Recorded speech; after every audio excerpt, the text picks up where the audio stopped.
This is West Beach of the Plasmatics, and when I want to check out all things Kiss, I listen to Tom and Zeus on the Shout It Out Loudcast.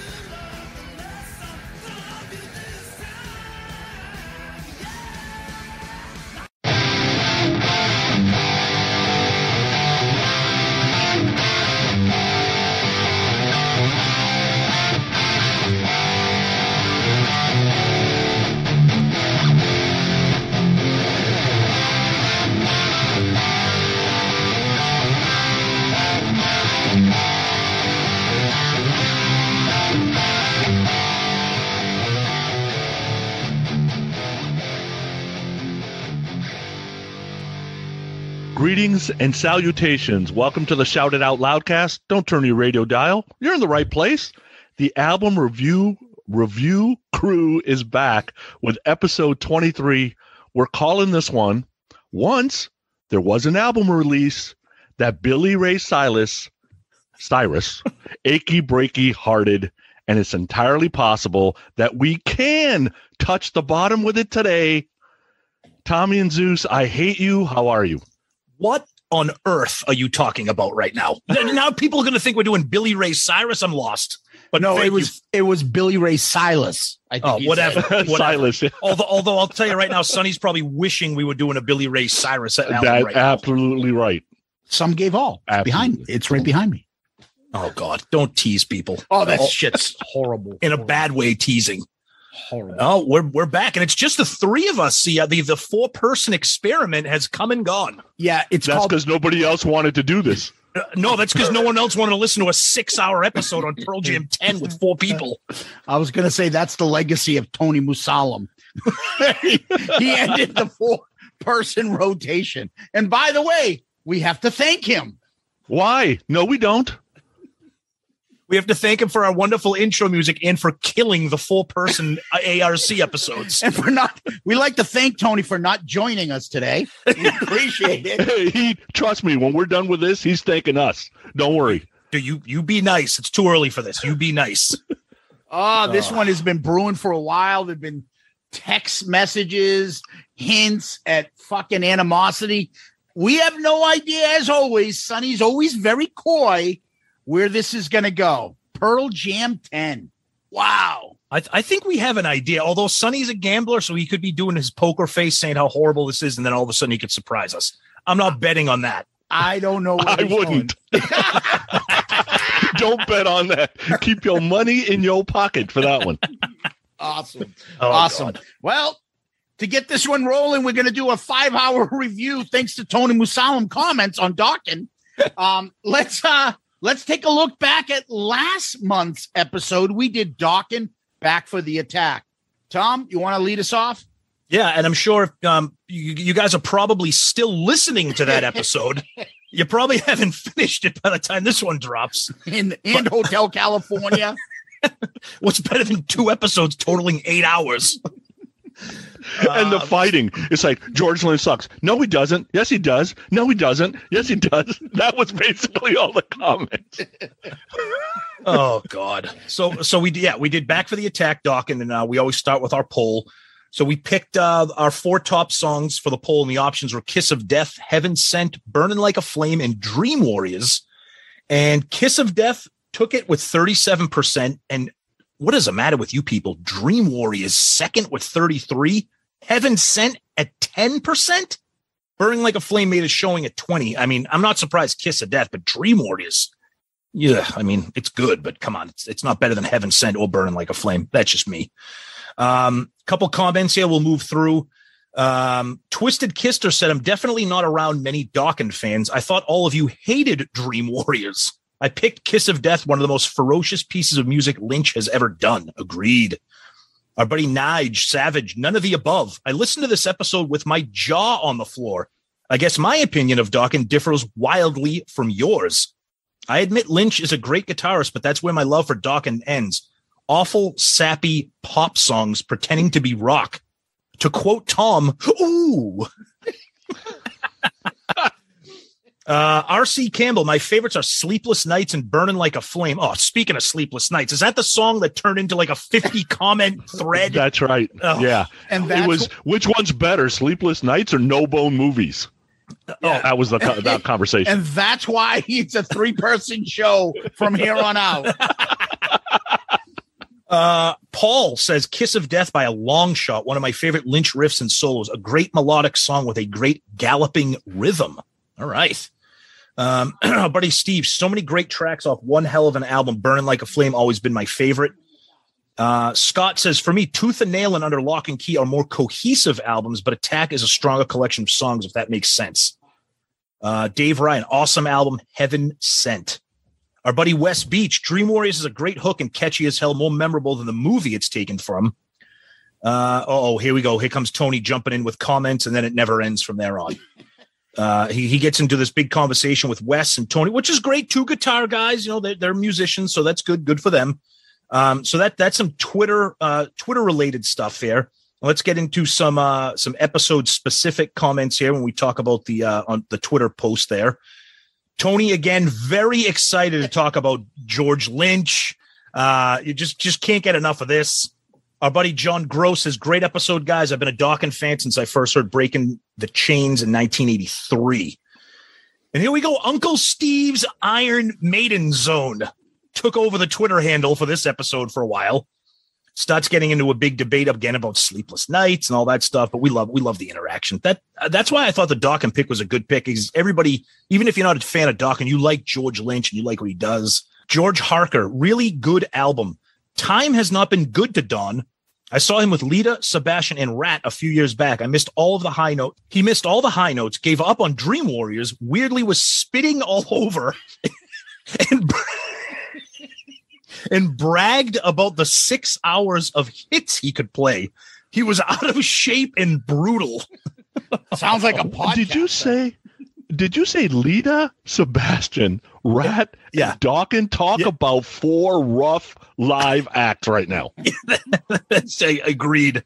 That's a rough crowd. You say that. I don't know. I have to disagree. When we saw Rat a couple years back with Warren there, I thought they were great. I've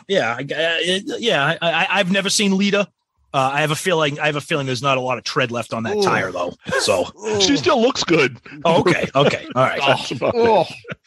Our buddy Joel Hoffman, he's always excited to get into this. Never could get into Dokken for some reason. Just didn't appeal to me like my other 80s bands, especially Poison. Yes, I'm serious. However, Dokken was extremely talented. I just never liked Tan Boy Lynch in his Kaja Gugu hairdo.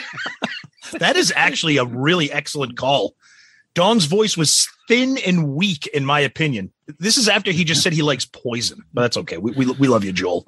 And then we got somebody, Jules, actually has an original framed poster of the Dokken Back for the Attack ad with the album cover and then 4 shots of it, of all the members. Our buddy Costa, super episode, guys. Enjoyed the explanation of this LP's instrument approach via Tony and Sonny. Always felt Back for the Attack was like a best of with so many great songs. Never had to fast forward the tape in my Walkman. Dokken clearly underappreciated, very talented, yet remained in the background. Our buddy DG from Tennessee, love the episode, love the show. My favorite Dokken album, Kiss of Death, Prisoner, Heaven Sent, Sleepless Nights are all standouts. Little bit of a lull after Mr. Scary, but a strong finish with Cry the Gypsy, Sleepless Nights, and Dream Warriors. This album should have blown them up. JC says, still hoping you guys will do an episode on all the crazy songs with Bad Boy in the title. Nice. Stuart H, I love this podcast, but I don't always agree with the assessments. The love of Yngwie, for example. But the extreme Dokken love, I just don't understand. I just hear boring pop music with an overplayed guitar. And number 1 album from Tony? Really? Uh-oh. Then it must not have seen that. But then it turned into a bloodbath right there. It got ugly. Let's see. And then, of course, Tony responds with a picture of George Lynch. So that's okay. Let's see here. What do we got here? Our buddy Steve giving his rankings for the songs and everything. As always, we love Steve's interaction with us there. Dr. Van Halen. So Dokken, always felt like Don's voice went with George and the boys like sardines and peanut butter. I was always pulling for them, but they needed a different singer. Wow. Okay. Clark Side of the Moon. Great episode, great album. I discovered Dokken with tooth and nail. I love Don George and the songwriting.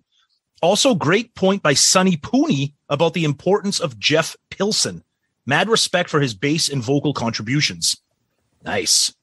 And then our buddy Wes has a picture of him with Wild Mick Brown and Carlos Cavazzo. Also not of Dokken, but everybody knows who Carlos is.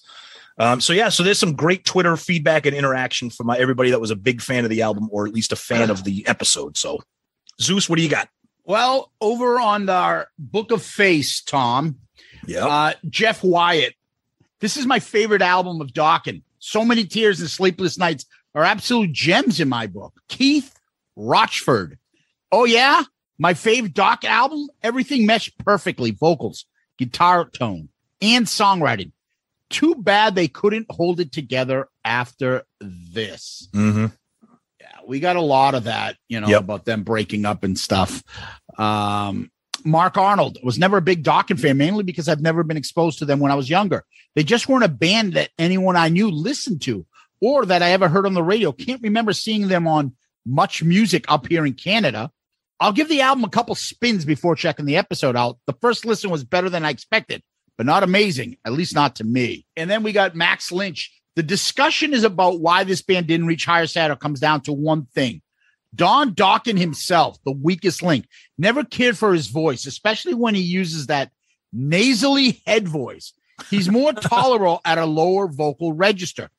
Unlike Sonny Pooney, I can get past a singer I don't particularly care for and still appreciate good material. The one part you got wrong is not ranking Dream Warriors the worst song. I'll skip it every time. I'll much rather they left Back for the Attack on instead. Mm-hmm. I'll expect Sonny to be his old self on the next review. Him staying on brand. And then he's got a cartoon photo of Sonny's happy, gorgeous face saying, bad music takes are kind of my thing. Stay tuned. Fast forward 3 minutes. Well, that reminds me, real quick, I don't mean to interrupt, but that reminds me of a comment. I think they were commenting on something from Growing Up Rock, and somebody goes, how can Sonny Pooney be so right on Growing Up Rock and always so wrong on Shout It Out Loudcast ARC?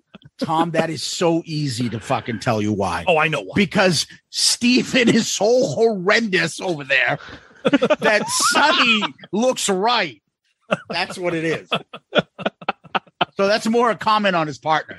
Nah, just kidding. We love you, Steven. Of course. Brad Rustoven started the episode on Wednesday. Just finished it. I think this just got posted this week. Averaged about an hour per day. I got to agree with Don's assessment of the album from Popoff's books. It's too long and there's too much filler. Under Lock and Key is better, more concise album, in my opinion. Michael Wagner's co-production also gives it a leg up. Got to disagree with you, Zeus. Pilson doesn't always look cool. See the Breaking the Chains video. Yeah, I mean, that's early. Oh, that's when he had the tight curls. Right? That's early Dokken. And they're walking down a hallway again. Here we go. Sonny's comment at approximately the 3 hour, 15 minute, 33 second mark. That wasn't goodbye at that point? No, that was halfway through. We were just getting started with the track listing then. That's a bold statement. Challenge accepted. Here's a track list from only Dokken, Don Solo, and Lynch Mob albums post 87. I went with 13 songs to match Back for the Attack.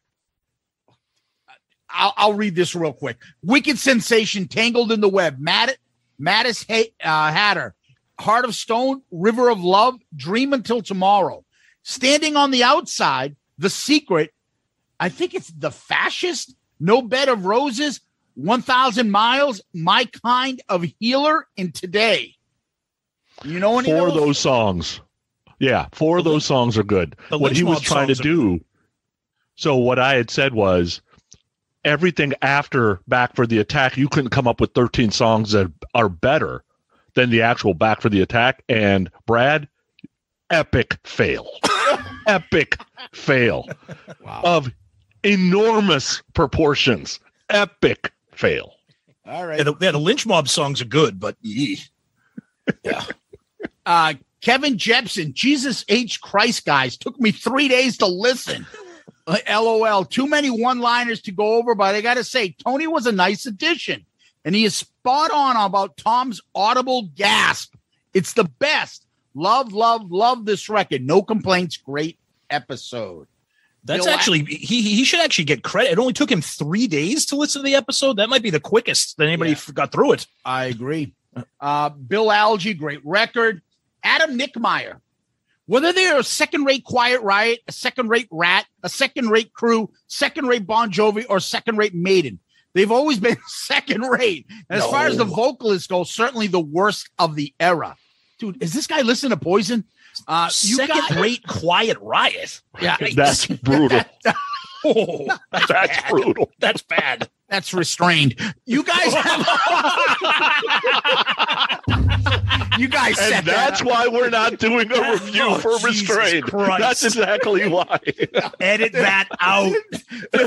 You set that up on a platter, and I love Tony and restrained. Just of course we do. Of course, just kidding, Tony. A good but not great hair metal band. Also, it was Sunni. Like Sunni Muslim is written here, I assume, Sonny, who stated that his best lead song of the era, Metal Health, Welcome to the Jungle, Still the Night, Lay Your Hands on Me, Shout at the Devil, Dr. Feelgood, Hell's Bell, Thunderstruck, Aces High, Electric Eye, just to name a few. Dokken is not in the same league song-wise as any of these. Maybe if they had more talented and charismatic singer, and were called Lynch Mob from the beginning, they might have been a bigger band. C- grade from me. Ooh, interesting. Ooh. Okay. Yeah, that is pretty tough. All right. And then somebody's hawking a Kiss box set here, Tom. You can buy it from Australia. Okay. Wow. Okay. Raymond Gallus. I want to thank you guys for allowing me the opportunity to listen in and give Dokken a fair shake. I've historically been dismissive of the band. Only really hearing a few songs. I've essentially classified them in the wannabe category and never gave them a chance. I've always loved the Shout Out Loudcast Kiss album reviews. The ARC Hotel California review was just a great exercise in listening and discerning. Unfortunately, aside from the new appreciation for George Lynch and high praise for the backup vocal strength of Greg Pilson, I think that's Jeff, I still find Dokken to be nothing special. The lyrics are prosaic and sadly predictable, tired and boring. There seems to be no effort in writing a great song. Musically, Lynch carried a very below average band to the heights of mediocrity. It's never a good sign when the instrumental is the only good song on the album. Wow. But then again, thanks for the entertainment, a chance to listen to something I actually initially ignored. Dude, I'm sorry. Kiss of Death is a great song. I think we're starting to get a peek behind the curtain about what we said about why Dokken was never huge. Apparently, there's a lot more of these kinds of people than we thought. Yeah, Don's voice. He's not charismatic lead singer. Yeah, no, he's not. All right. And this is where I'm talking about, like, them going out and playing live. Remember how I said, like, there's the album thing for me and then there's a live connection? Yes. I think what we're seeing here is the live connection didn't really take it over the top for some of these guys, maybe. I don't know. Yeah.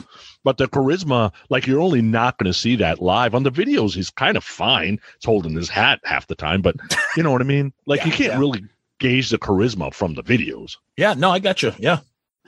Sneed Rock, I'm going to read his main comment because I'm not going to read the 50 comments from Tony and him going back and forth. Sneed Rock. Okay.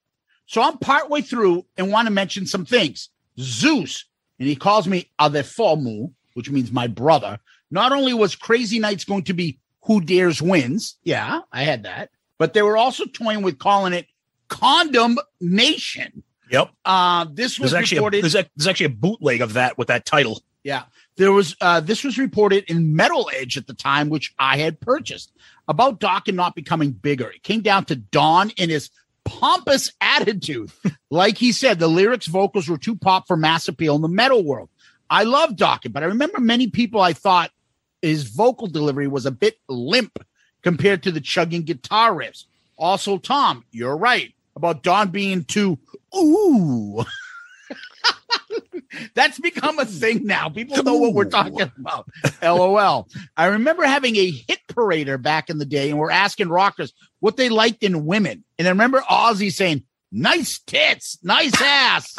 And when they asked Dawkins, Don said, I'm not like other guys. I'm a romantic. Ugh. Barf. I was like, it was crap like this that made me think, what a douche back in the day. And I was always Team George. As for not having a ballad, they had Alone Again, which was pretty big from what I remember. It didn't chart, as far as I remember, right? I don't think so. I'm not sure if it did. It was. I'm not sure. Barely. Yeah. Pooney, that nasal deliver Don does is probably why the Scorpions asked him to help out when Klaus had vocal cord surgery. Klaus does that nasal scream all the time. Edit after finishing the episode. So he had some more stuff he wanted to add. Overall, this was a great episode talking about a great album. I love this record, but I always felt it was too long. Like Tom said, you felt like you heard some riffs before by the end of side 2. But like Tony said, what songs do you cut? Nothing was terrible enough. As for the segment on Anthrax, Bash and Dawkins, the thrash band that was the worst for Bash and hard rock, melodic rock bands was Exodus. And even Gary Holt had gone on record saying that despite what they said about glam and hair bands, they were learning solos and techniques from George Lynch. George's talent is undeniable. Great job to all you guys. Nice. Reason we didn't talk about Exodus is they're all working at the In-N-Out Burger down the street. Yeah, I was just going to say. And nobody knows who the fuck they are. Yeah, Exodus shitting on Dawkins. Relax. Yeah. Well, anyway, I mean, I could throw a restraint joke in here, but I'm not. You guys open up a can of worms. Poor Tony. God damn, he's going to need a friggin'. I love Tony, though. Of course we do. Of course we love Tony. And we love his fucking restrained music. But it's funny because he went on and on about the fucking guitar, Mr. Scary, whether it's the skeleton thing, him and Steed Rock were going back and forth. So Tony was all over this episode. Let's go over to Loudcasters. Brian Crizel, Dream Warriors and Mr. Scary are badass. Love Lynch's guitar playing. Feel like he's never getting mentioned with best guitar players of the 80s like Slash or Eddie Van Halen. He is for our music, but he isn't in, I would say, popular music, right? Yes, right. Right? And he also didn't cross over and go do a solo with Lenny or go do a solo with Mike or, those kind of things. Like if he would have done something with Prince, his name would have been known. Yep. Yeah, like if Janet Jackson needed a great guitar solo, here's solo, come on. Yeah. Michael Murphy. I'm hoping the guys do a deep dive into what's so wild about Wild Mick Brown. Annoying. Paul Heater. I owned 4 or 5 Dawkins albums back in the day and really loved Lynch's guitar playing. On the flip side, something about Don singing never worked for me. Wow. The two never blended well, in my opinion. The vocals in the guitar were pulling in different directions. The former more poppy in tone, the latter more heavy. If Dawkins could have been more together on stage and on record, maybe they could have become a bigger band. Sounds like a theme, huh? No shit. I'm surprised. Wow. Interesting. Yeah. Craig Moran, I actually prefer Don's Up From the Ashes 1990 solo album over any Dawkins album. Wow. Stephen Wood put a picture of that Kajagoogoo moron up. Mike Murphy also added, anybody else had to really run home and shower after Tom described 18-year-old Patricia Arquette as greasy and vulnerable.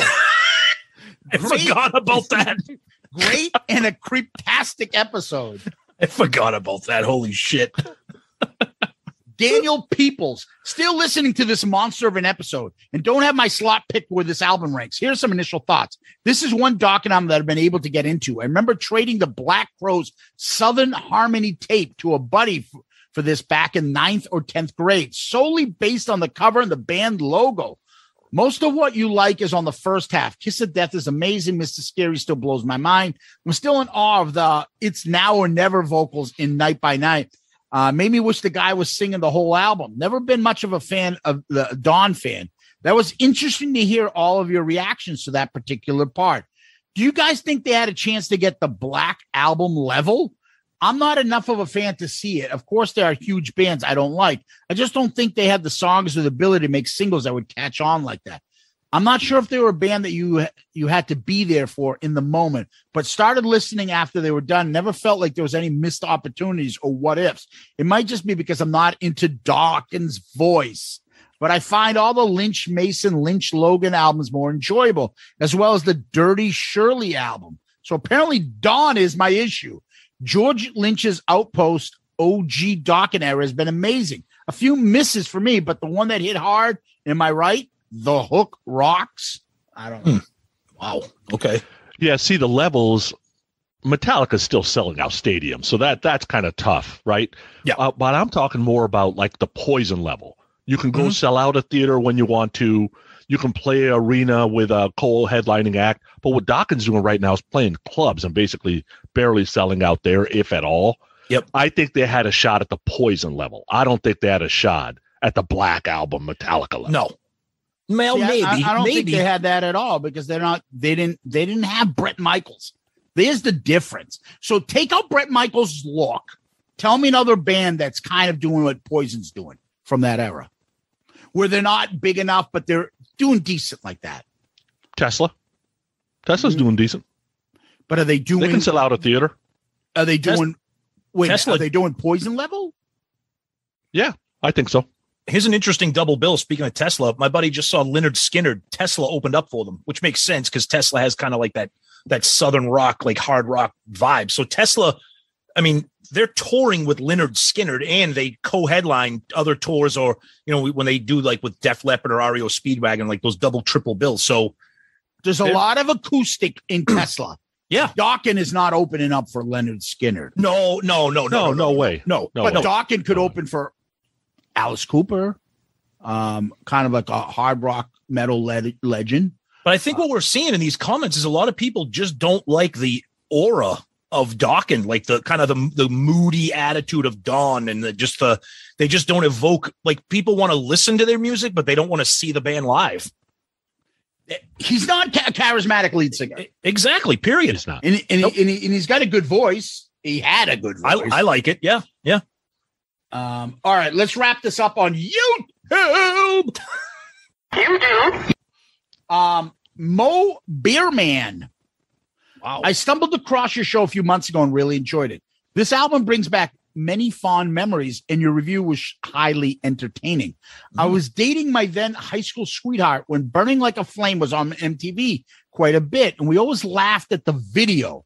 But it still played at our wedding a few years later. It still holds a place in my heart, even after losing her to cancer in 2010. Oh, shit. Oh, God almighty. Yeah. Thanks for the great show and keep up the good work. Well, I mean, obviously, condolences and everything, Mo. We, shit. Of course. Didn't see that coming when I was reading this. No. Tip of the hat, and God bless to your late wife there, buddy. Mm-hmm. Peter Staros, never realized Dawkins is such a unique, underrated band. I never given them a chance before, but I'm glad I heard them through you guys. And then Ace Man, love your album reviews. Kiss, the Poison album with Jericho was top notch. Wicked good podcast. More album reviews, please. Nice. And I'm going to leave the rest to you guys. All you. All right, let's fly through a couple emails. Sonny, you want to start with a few, and then I'll wrap it up, and then we'll get into Pearl Jam. Yeah, so we got one from Tony Smith. This was the band I took some time to warm up to. Burning Like a Flame was my introduction. I've seen them twice in the last 3 years in my area, and while it's true that Don does not sound like he did back in the day, he also doesn't try to. The band adjusts tuning and speed-wise to fit his vocal needs. I think he's just happy to be still out there regardless of any criticism. I enjoyed the shows I saw and hope to see them again when they come this way. On a lighter note, I hope you someday review the soundtrack from That Thing You Do. Oh, that ain't happening. All right. Holy wow. Shit. Another email here from my brother Danny. Hey, fellas, just finished up the Dawkins review. Great job as always. Just want to say that it was awesome to have Tony on. Great to hear from an experienced guitarist that was actually spent some time with the band you were reviewing, which was funny because, like, Tony, what do you think about the guitar parts? I don't know what you're talking about. So what do you think about that note that he hit? What note? What note? Like, I don't remember some, like, studious whatever. Yeah. Anyway, He said really great insights from him. And since he called me the better looking Pooney brother, he obviously knows what he's talking about. And that's why he's banned. He's banned from this podcast. Well, can we ban him from the Kiss Cruise? Because holy shit, we're all going to be together. All right, I got a couple emails too, so let's kind of fly through these. Jerry Blackwell, great job, gentlemen. The four of you come off as lifelong friends. The chemistry is amazing. Heaven Sent is definitely my favorite. Thank goodness Zeus stopped singing. That's it, Jerry. That's it. Angelo Capasso, way too funny. Clemenza, get the papers. The ugly German girls. Holy shit, Tom, you need to do stand-up. The Dawkins review was like a background to you and Zeus's comedy improv shit. You don't hold back, and I love it. Maybe a tad too hard on Anthrax, but I get it. You made my day today with a smile, never change. Just speak from the heart. Thank you, Angelo. Now, wait. I do want to add one thing. That was Sonny that jumped on Anthrax. That wasn't me or you. And I'll do it again. Okay. Any day of the week. Bring it on. Oh, boy. Justin Steele, great album. This episode was just as good as Zeus. I am right there with you on Dawkins. When I think Dawkins, I think about wanting to be George Lynch and how I could convince my parents to get me an ESP guitar. I also think about wearing out that Unchained the Night VHS when you said that I couldn't stop laughing. I love this album, but I always think of Under Lock and Key when I think Dawkins. But I probably play Tooth and Nail the most. Keep up the good work. Love the reviews. All right. I think you read it too quickly, and I think he missed a comma. He wasn't saying the episode was just as good as Zeus. I think he was saying the episode, great album. The episode was just as good. Comma. Oh, Zeus. So you don't think the episode was just as good as you? No, it's sort of like just as good. Comma. Zeus. I am right there with you on Dawkins. About wanting to be George Lynch, because that's what I was talking about. See, we fly through these emails. You got to use punctuation or shit's not going to make sense. I'm like, that's a nice way of saying it, but I don't think that's what he meant. And then we'll finish up with Kevin Carithers. What's up, guys? Checked my podcast feed this morning and saw a new episode entitled Back for the Attack, and I got really excited. And then I noticed it was 17 hours long and chubbed up another inch. Thanks for all the hours of free entertainment. Quick question.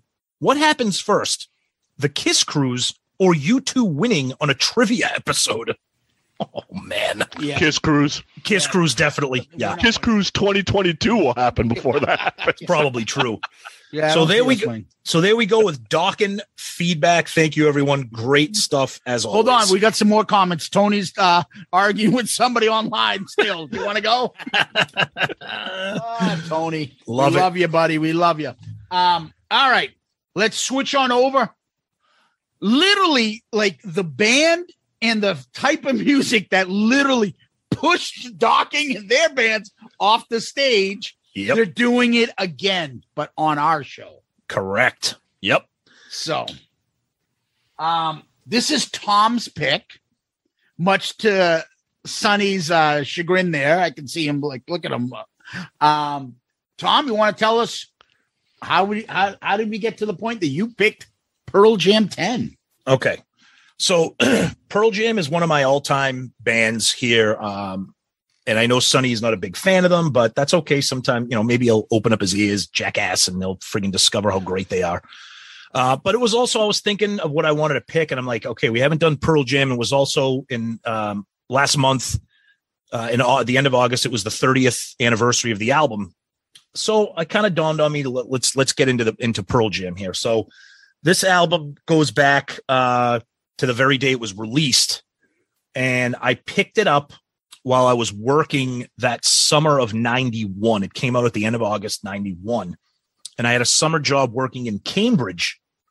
And anybody that's from the New England area, there's these things called the Coop. Harvard University has one, and MIT has one. Because I used to, my mom worked at MIT in like the accounting department, and they always used to hire kids of employees. So me and a bunch of other teenagers worked there in the summer. We used to go to the MIT Coop, and they had like a huge CD section. And a girl I was working with, who coincidentally was a year ahead of us at Stonehill, was talking about how this band Pearl Jam was coming out with this album. I'm like, all right, I'll get it. So I got it right before I moved into Stonehill. I still had that original CD from 91. And from the minute I bought it back in 91 until today, I still listen to this album it never, ever, ever, I've never waned on Pearl Jam. Never has left my rotation. There are certain albums in the Pearl Jam discography that I like better than others.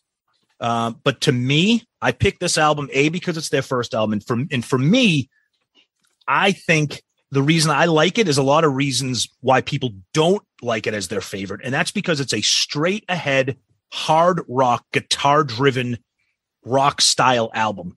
They didn't really start to turn into Pearl Jam until around album 2 and then really into album 3 when they became more alternative with some grunge kind of experimental stuff. The first album here, straight guitar rock, hooky, melodic, great choruses, great solos. Not really a grunge album. You see a lot of reviews, people call it like a classic rock style album, but it is considered grunge because it's Pearl Jam when it came out. So all those things, I just really wanted to get into Pearl Jam. We've touched on all the other big ones. We've done Alice in Chains, we've done Soundgarden, we've done the single soundtrack. So it's time for Pearl Jam, and here we go, and I'm excited to get into it. Sonny, are you awake? It reminds me of a line. Uh-oh, here we go. Everything Tommy just said is complete shit. Thank you. Remember that was from my cousin Vinny? Yeah, everything that guy said is bullshit. Yep. Then he just sits down. Yeah. All right. So you got to keep in mind, I'm in my early 20s at this point by the time this album comes out. First time I heard anything that connects to Pearl Jam was really Temple of the Dog, right? Because that single was out there. And I remember thinking, I'm like, I haven't really listened to some of this other stuff that's not really hair metal. And I remember going, man, okay, you got two singers there. One is absolutely awesome. The other one's interesting. Is all I could kind of think about. So I had left Target by the time this had come out because I had a stint where I was gone for about 12 months and then went back and finished off my 14-year career. But when I left Target, I worked at a record store, the Warehouse Records, and I got this as a free promo. I remember just throwing it in the box at home, and then the video started airing on MTV, and Jeremy video was probably the one that got me interested. So I'm like, all right, let me give this thing a shot. So I throw it in my CD player in the car. I'm probably sitting in traffic somewhere. I'm about as sober as I got at that point in time. Probably not completely sober. And I remember not liking it. And I'm like, well, maybe I was pissed off at the traffic. So a couple of weeks later, I'm at home, fifth of jack in one hand, put it in the home stereo, and I'll save the rest for the track by track. Yeah. Here we go. Yes. Yeah. Yes. So there you go. All right. So Pearl Jam for me. I was still cranking the Dawkins and Skid Row's going in Stonehill. So we graduated in 1991 summer. Fall 1991, we're going into the dorm. I'm blasting Skid Row's Monkey Business because I thought that was what was cool, blasting it from my room. I like the whole grunge thing. I heard it in passing a little bit, and that was Nirvana. I had a friend that I played hockey with in high school. His girlfriend was going to Stonehill, and she loved the same music as I did. She loved Use Your Illusion 1 and 2. And anytime I would see my friend I went to high school with, Richie and his girlfriend, we'd always blast like this type of music, especially like Guns N' Roses stuff. She was the one who got me like, it's like, oh, you got to hear this. And it was Nirvana. She was the one who pushed that on me. And I was like, fuck, awesome, incredible. This is insane. By the time the summer came around, I'll explain it like this. The previous summer, I'm graduating. We're all going to college. That summer with high school friends, I remember being in a Jeep and somebody was blasting Unskinny Bop. Oof. Like, you know, with the bass and stuff. It was pretty cool on the Jeep. We're all walking around looking for girls. We're blasting that. We all come back the next year from college. We go to a party. This is the first time I'm hanging out with my high school friends at a party. Pearl Jam 10 is on non-fucking stop the whole party, playing loud. And I remember a couple Westfield State buddy of mine from Arlington were like, oh, this is the band Pearl Jam. Pearl Jam. I'm like, what the fuck? You know, this sounds pretty good. And then I remember seeing Even Flow and listening to him like, what is this fucking guy saying? This guy's insane. This looks like how I felt when I first heard Guns N' Roses and I first went out and bought it as like, and nobody knew who they were. And I'm listening to Welcome to Jungle. And I'm listening to It's So Easy. Like, holy shit, this is so different. The way they're singing, the way the music is different from all the pop metal shit that I was used to. Well, this was the same thing. I felt in my mind, Nirvana's Smells Like Teen Spirit was easier to pick up on. Was a catchier melody, was poppier hook. If you got to dig for that stuff, but that's in there. This was like straight rock, but like it almost felt like a garage band rock, but it had a good groove to it and good music. And I was like, this is the type of music I have to listen to and I will like it. Well, anyways, by the time we came back sophomore year, everybody had taken all the hair metal shit and moved it down the food chain. And all of a sudden, Nirvana, Pearl Jam, Stone Temple Pilots, Alice in Chains, all that shit was what was played. And Kiss and Zeppelin. Mm-hmm. And that's what we were. And hip hop and Dr. Dre's Chronic and Snoop Dogg had taken up and stuff. That's where it went to. So for me, Pearl Jam was the second one that I got into. But I'll never forget showing up at that party, in high school party, and being like, there's something going on. This is playing the whole night. Yeah. And that's what I got into Pearl Jam. I've seen them, I don't know, 3-4 times at least. I have all their albums. The good thing about this is too, what this got us into, and I know Tom will think, this is a time where we started getting CD singles. Yes. Because you'd start, and there was no real internet for us back then, but you would hear about bootleg shit. Oh, there's a song called Yellow Ledbetter out there. Or there's a song called this. There's a song called Even in His Youth on Nirvana, but you got to go buy the CD single. So we're starting to buy CD singles to find all these Footsteps, Dirty Frank, all this shit. People coming in with bootleg shit, with songs. You're like, oh my God. It was so fucking exciting without the internet to dig this shit up and find it and be like, dude, this song's Dirty Frank is horrendous. But then you'd find Yellow Ledbetter and you'd be like, oh my God, this is insane. Great time, fond memories. And Pearl Jam is still played all the time by me. Yeah. So it's funny because talking about how things spread and how you hear about things back when this came out, 91, 92, obviously no internet, and I remember, so when I moved into college, I moved in a little bit earlier than regular move-in day because the fall I played football at Stonehill. So we usually moved in like about a week before. And I remember the 10 had just come out, like literally just come out, but everybody was buying it. And you were hearing conversations like in the locker room or like with people talking about, yeah, Pearl Jam. Did you guys get 10? Have you heard Pearl Jam? And a lot of people be like, no, what is that? And another guy's like, oh my God, you got to get this album. Like you got to hear the song, Alive or whatever song it is. And then it took on a life of its own. It was such an organic thing with music back then, as opposed to is now with Twitter, people talking and Facebook and satellite radio. Like you had to like work and listen to people to hear about what was going on. And great point with the CD singles. We used to go to these CD shops. There was actually one near Stonehill. And I remember when we were juniors, Ed, our buddy Ed from college, massive Pearl Jam fan. We would go down into this place and they would have these bootleg CDs with all these unreleased tracks. And we're like, this song is amazing. Like you said, song like Wash or Footsteps or a remix of Alive or something. And you would just collect them all. And everybody would like, you'd take it back to your dorm, put it on and be like, oh my God, you got to listen to this. And I remember it was me, you, Ed, Jimmy. Yeah. We're all into like Pearl Jam and the alternative shit. And we were really into music. And Ed would be in his room snapping his fingers to Pearl Jam. Remember that? Literally snapping his fingers like fucking Tom Jones or something. In his room, like listening to Black. His door would be open. Didn't know he had headphones on. You're like, dude, what the fuck are you snapping your fingers to? Like, so, oh, you want a soda or something? He was from Rhode Island. He had that Rhode Island. I can call you back if you want. If you want to go. You want a soda? We're gonna listen to 10 over here. Yeah, we gotta listen to Pearl Jam, dude. There's no W in Pearl Jam.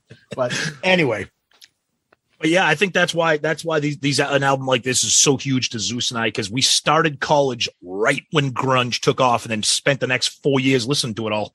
I still listen to it now. But that's the other thing, though, Tom.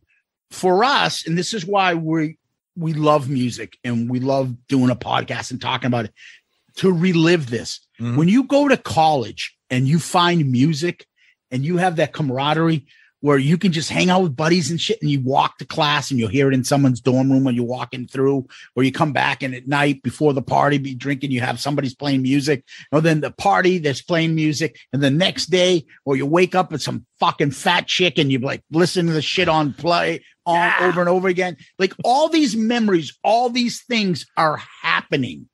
You didn't have that in high school. High school, you had your friends, you had sports, you'd listen to them on the school bus, you had your own individual shit. Maybe you would go into concerts back then. I really wasn't that much, but you had a little bit of that. College is where you really got into this shit. And that's how it worked for me and Tom. That's where the friendship and the love of music and this camaraderie came up. And that's how you can kind of have something that you probably like more, but you're not as sentimental about it. Like this is sentimental to us, and that's why it shows. Sonny. That's why the eras matter, right? Yes. I'm 6 years removed from high school, and I'm in adulting phase. Yeah. Right? So this doesn't connect with me, but it all, we talk about it on Growing Up Rock all the time. It depends on what you were listening to when you were still basically impressionable, right? You're trying to fit in a little bit, and it's kind of what everybody's listening to. Well, shit, for me, that's the mid-'80s. Right, so it isn't this. Yeah, because nowadays, everyone, you got to listen to fucking Drake or Ariana Grande. Now we're curmudgeons, and we're like, fuck you, I don't listen to them.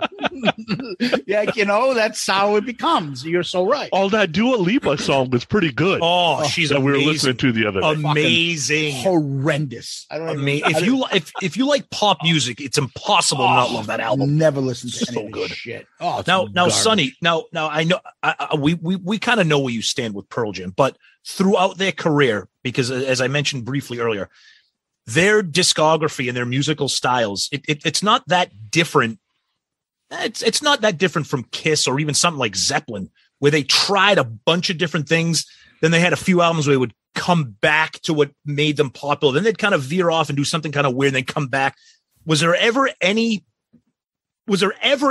Pearl Jam related that you tried or liked or got into at all? Because I will say right now, their most recent album, Gigaton, it's a friggin' amazing album. Unfortunately, the two singles they released from it are the two worst songs on the album, so I don't know what they were thinking. But it's a great like rock Pearl Jam album. They've had some swings and misses, and as much as I love the band, there's a lot of stuff that I don't like, but a lot of stuff that I absolutely adore. Yeah, they're in the Cinderella and Rat vein for me. Okay. They had a shot at the first album. After that, it went downhill for me. And Same with Rat and same with Cinderella. Okay. Right. So, we'll talk about this album track by track, but after this, I'm like, and then every once in a while you would see like Better Man or something like that come out. I'm like, okay, well, that was kind of what I heard before. So, right. And now I'm getting married and having kids, and you just, for all of us that got kids and, we're married or got married or are married or whatever, I'm on my second one, so I get it. But, trying to discover new music and new style of movies and blah, that doesn't happen when you're starting your relationships. It just doesn't. It might happen if the person that you're about to spend your life with brings in something that they absolutely love. And I can tell you, Nicole absolutely hates this shit. Really? So there was no way this had a shot. She was hip hop. She was old school R&B. It was not this. Yeah, it's funny too, because with Pearl Jam too, that's another reason why this band has always been a part of my life is because my wife loves Pearl Jam too. She actually saw them at the Garden when they only had 2 albums out, and it was actually one of the last concerts before they tore down the Boston Garden. It was in the spring of '94. She saw them after they had released Versus. They hadn't even released their 3rd album yet. And that was back when their set list, like if you're a Pearl Jam fan, the set list was it was literally greatest hits. and it was just amazing. So we listen to Pearl Jam like if we're in the car. I mean, Sirius XM has a Pearl Jam radio station, which I know, Sonny, you have that as part of your presets. I know you listen to that all the time. So yeah, of course.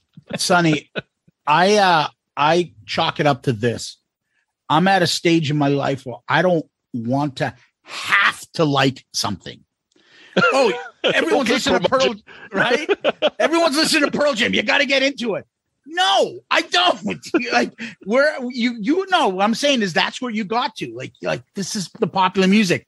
Like I'm okay with not liking this. I don't have to get into this. My life is still going to be fine not liking this type of music. That's how I am on anything after 1990s. I'll tell you right now, Zeus, you bring up a good point. I'll be completely honest with you. If I did not have satellite radio, there would be no way and no opportunity for me to even hear any new music, because the only reason I hear any new music is by just listening to satellite radio, scanning through my presets. I'm like, oh, because there's a station called Octane. They play like new rock. But if I didn't have satellite radio, I would never, ever listen. That's me. Yeah, and that's fine. That's fine. Yeah. Yeah, I would say 25 to probably about 42. I wasn't really letting any new music in. Yep. Right. Yep. I'm basically sticking with plus that's the 90s and the 2000s. Right. So I don't know if the music that I love was really doing that well anyway. I like some of the boy bands, but that was about it. Yeah. As the kids became teenagers, so over the last like 8 to 10 years, I'm back to like discovering music, but I'm going and seeking it out. I don't have Sirius, and the stuff I'm listening to right now isn't on that anyway, so it doesn't matter to me. But, some of the stuff from Sweden or from Italy or from, other parts of the world are starting to connect with me because they're reminding me of the music that I loved in the 80s, and it's new, right? So it's weird. You get this point in time if you have kids and you're starting to adult that when you're getting closer to empty nest, you go back to kind of, okay, I'm ready for some new things. Like you're open to some things. You two still aren't open to new things. No, that's not you true. Shit on everything I send to you. No. That's not necessarily true. That's not necessarily true. Let me explain it to you. So for me, it has to be part of my, after the 90s, it has to be part of my tree. If it's not part of my music tree, it doesn't come to me. So what does that mean? It means, well, I never heard of Eminem. He wasn't out yet, but he was part of that Snoop Dr. Dre stuff. So I got it. I just wrote this down. Garth Brooks, from my 90s country music, he did a song with George Jones. I already heard of Johnny Cash. All of a sudden, I'm starting to listen to him, Waylon Jones. So I'm discovering new shit, but it's old shit. But I'm discovering it through my tree. And the last one I'll say is Nirvana. Well, Nirvana got me Foo Fighters. But if it's not in that genre and that tree, like, if Dave Grohl doesn't create a new band with this guy, maybe I don't listen to it. So something that comes out of the blue, I'm not picking up Limp Bizkit. Sorry, I'm just not. No one is. but you get the point. Yeah. So like those are the things that you kind of grow out of. And then now what I find fun is to go backwards and find all the great music that people talk about in this show, where all of a sudden, I knew the hits from Iron Maiden, but Sonny brings out Peace of Mind, and I listen to it. I know hits from Metallica. You Do Load. Now I have a shuffle. It's the album review crew shuffle. I wish everybody out there would create a shuffle like that and have all our episodes. And I play it all the time. And I'll be honest with you. The songs that I want to come up are the ones that you guys picked that I didn't pick. And they're not my favorite, but I want to hear the songs from Load. I want to hear the songs from Peace of Mind because they're newer to me and I like them. So that's how I discover it. So Iron Maiden, although they're not really new to me, I'll start getting into the discography. I'm waiting for you to pick another album from them or another older one from you, Tom, about Metallica. But to me, that's exciting. So that's my new music. That's how I come into it. Yeah, it's a good point, too, because another thing about new music is new music that is connected to the old music. And I guess our analogy would be Zeus, me and you. We bought tickets to see Jerry Cantrell in the spring. Yep. Jerry Cantrell has a brand new solo album coming out. For those that aren't aware of the 90s grunge Alice in Chains, he's the mastermind behind Alice in Chains. amazing guitarist, lyricist, etc. It's not Alice in Chains, but it's new music, and it's exciting to us because it's new music. It's Jerry Cantrell, but it still has that connective tissue to the 90s grunge Alice in Chains that we love. So, yeah, okay, is it new music? Yes, but it's not Alice in Chains, but it's something that kind of gets us excited to hear something new because it's different, but it's still connected to the stuff that we grew up loving. Yeah, and you also can go back, and another one of those is, you know, someone listens to Pearl Jam now or this episode, and they're like, yeah, you know what, I'll give them a try. But they also might take a step back and go, I'll go back to Mother Love Bone. I'll go back to Green River. Yep. All of a sudden, who else did they influence? Oh, the Melvins or what's the other one there with Mark Arm that I'm thinking of? I'm losing it. Oh, Mudhoney. Yep. Or Sonic Youth or something. You can start going around because then you start looking at that period and you're like, well, I like that sound. And they say they were influenced by this. And then this guy makes an appearance on this album. So let me get his album that people are saying are good. You start listening to it and you're like, fuck, I just found a new band. Yep. There you go. Or a whole new family of bands. Yep. Yeah. I actually tried Mother Love Bone. So when I was listening to this album, I'm like, okay, I need to hear where it started. Mm-hmm. Right. So I went and listened to that album a couple of times. Well, you already hate Chloe Dancer, Crown of Thorns. Oh, yeah. I skipped that song. I'm like, oh, yeah, that's shitty song. But I heard a lot of LA Guns in Mother Love Bone. It's a lot more metally, like hair metalish than it's a sleaze metal a little bit. Yeah. Andrew Wood was very, very glam influenced. And if Mother Love Bone, if he didn't pass away, that band would have been a monster. Yeah, he's got that Axl thing kind of in between there, Phil Lewis shit. They combine a lot of elements of the Seattle grunge, but with some glammy sleaze stuff. It would have been amazing. We're going to get into that, but before we do, let's talk about the cover of the album, and then let's kind of backtrack into like the history because we're veering off into the Green River Mother Love Bone. But let's spend a few minutes like we always do talking about the cover. So I'll start my pick. So the cover, I'm holding up the vinyl here. I got two versions of it. I got the standard edition vinyl with the standard purple. Everybody with the hands up, one for all. When you have the CD, you pull out it folds out into the poster of what we're holding up now. It's an iconic cover for people like Zeus and I, that real powerful pinkish, purple, reddish color, the band all standing together with their hands raised, doing the one for all. And behind them is a cutout of the band's name, Pearl Jam, which is actually funny because it's actually a life-size wood cutout that was made by Jeff Ament. And he said that the concept was really about being together as a group and entering the world as a band, sort of an all-for-one type of thing. And the back cover just has a little bit more of a close-up of the words Pearl Jam. Before we get into the inside liner notes and stuff, what do you guys think of the cover, the colors? I think it kind of pops. I mean, it's a big deal to me because of how I think of the album. Sonny, what do you think of the cover? Yeah, I think the colors pop. Is it Dave that we can barely see? Is that who because you can't see Eddie's face at all, but is it Dave that's in the back that you can barely see? Oh, which are the three drummers on this fucking considered album? Yeah, exactly. Because it's one for all, except for the drummers. We've had three in the last year. Yeah. Because if you look at it from left to right, you got Stone. Then I think you got Mike, Eddie, and or am I missing Mike and Jeff? I can't remember. But the drummers in the back who you can't see. Left to right, you got Jeff, Mike. That's Mike with Mike McCready with the stupid beret. Yep. Then with the Richie Sambora hat. Yeah. Then you got, I think that's Eddie. You mean the shorts and the tights underneath? Yeah. That's Eddie. Yeah. Plus Zeus, the leggings. Yeah, I don't think Eddie's has that nice of an ass. Male. I don't know what the grunge thing was about. Males wearing fucking leggings. It was bad. It was bad. And there's no way Eddie's wearing that flower print shirt. No. And if you watch some of the videos, that's see, now I'm losing my mind about Stone and Jeff. But that's Eddie with the head down with the shorts, I think. And then the drummer's in the back because he's freaking kicked out of the band anyway. Yeah. So that and it's Jeff that's on his tippy toes, right? Yes. That's Jeff. Yes. Yeah. He's the easiest one to spot besides Eddie. Yeah, this is so. You still can't see the drummer, but they're not in the same order. Yeah,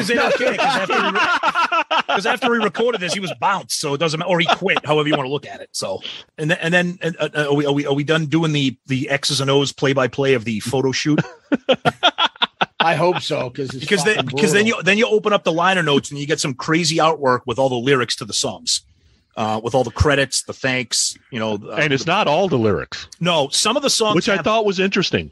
Some of the songs have all the lyrics. So you look at like a song like Even Flow, it just has the chorus. Get used to it, Sonny. That's what Pearl Jam does with all their shit. Lyrics on some, lyrics on like little sneak peeks about shit. Yep. And I like it. I like in the thanks section there, they thank Matt Cameron, who features prominently into the future of Pearl Jam, becomes their drummer. Chris Cornell, Alice in Chains, the Cameron Crowe and the entire Singles crew. Susan Silver, which was Cornell's wife and manager for all these bands. Yep. Yeah, and then you got all the credits and everything. So it's kind of an iconic thing. It's a little bit of a different experience because I'm seeing Sonny open up the CD and Zeus open up the CD. It's a little bit kind of like the old school thing. I just got the vinyl, so it's just all one big thing for me. And I also have the other version of the vinyl when they did the 10 Redux, where it includes the standard mix of the album along with Brendan O'Brien's remix, which is very different. It's not bad. It's not good. It's very different. But we'll save that for maybe when we do Pearl Jam 10 again, Sonny, we'll save that. How's that sound? Yeah, sure. That sounds great. So let's talk a little bit about Pearl Jam before we get into the album facts. Yeah, and the history of Pearl Jam could be its own episode. So we'll try to sum it up. So for anybody that's not a fan of Pearl Jam, you probably don't know the story. If you are a fan of Pearl Jam, you're familiar with it.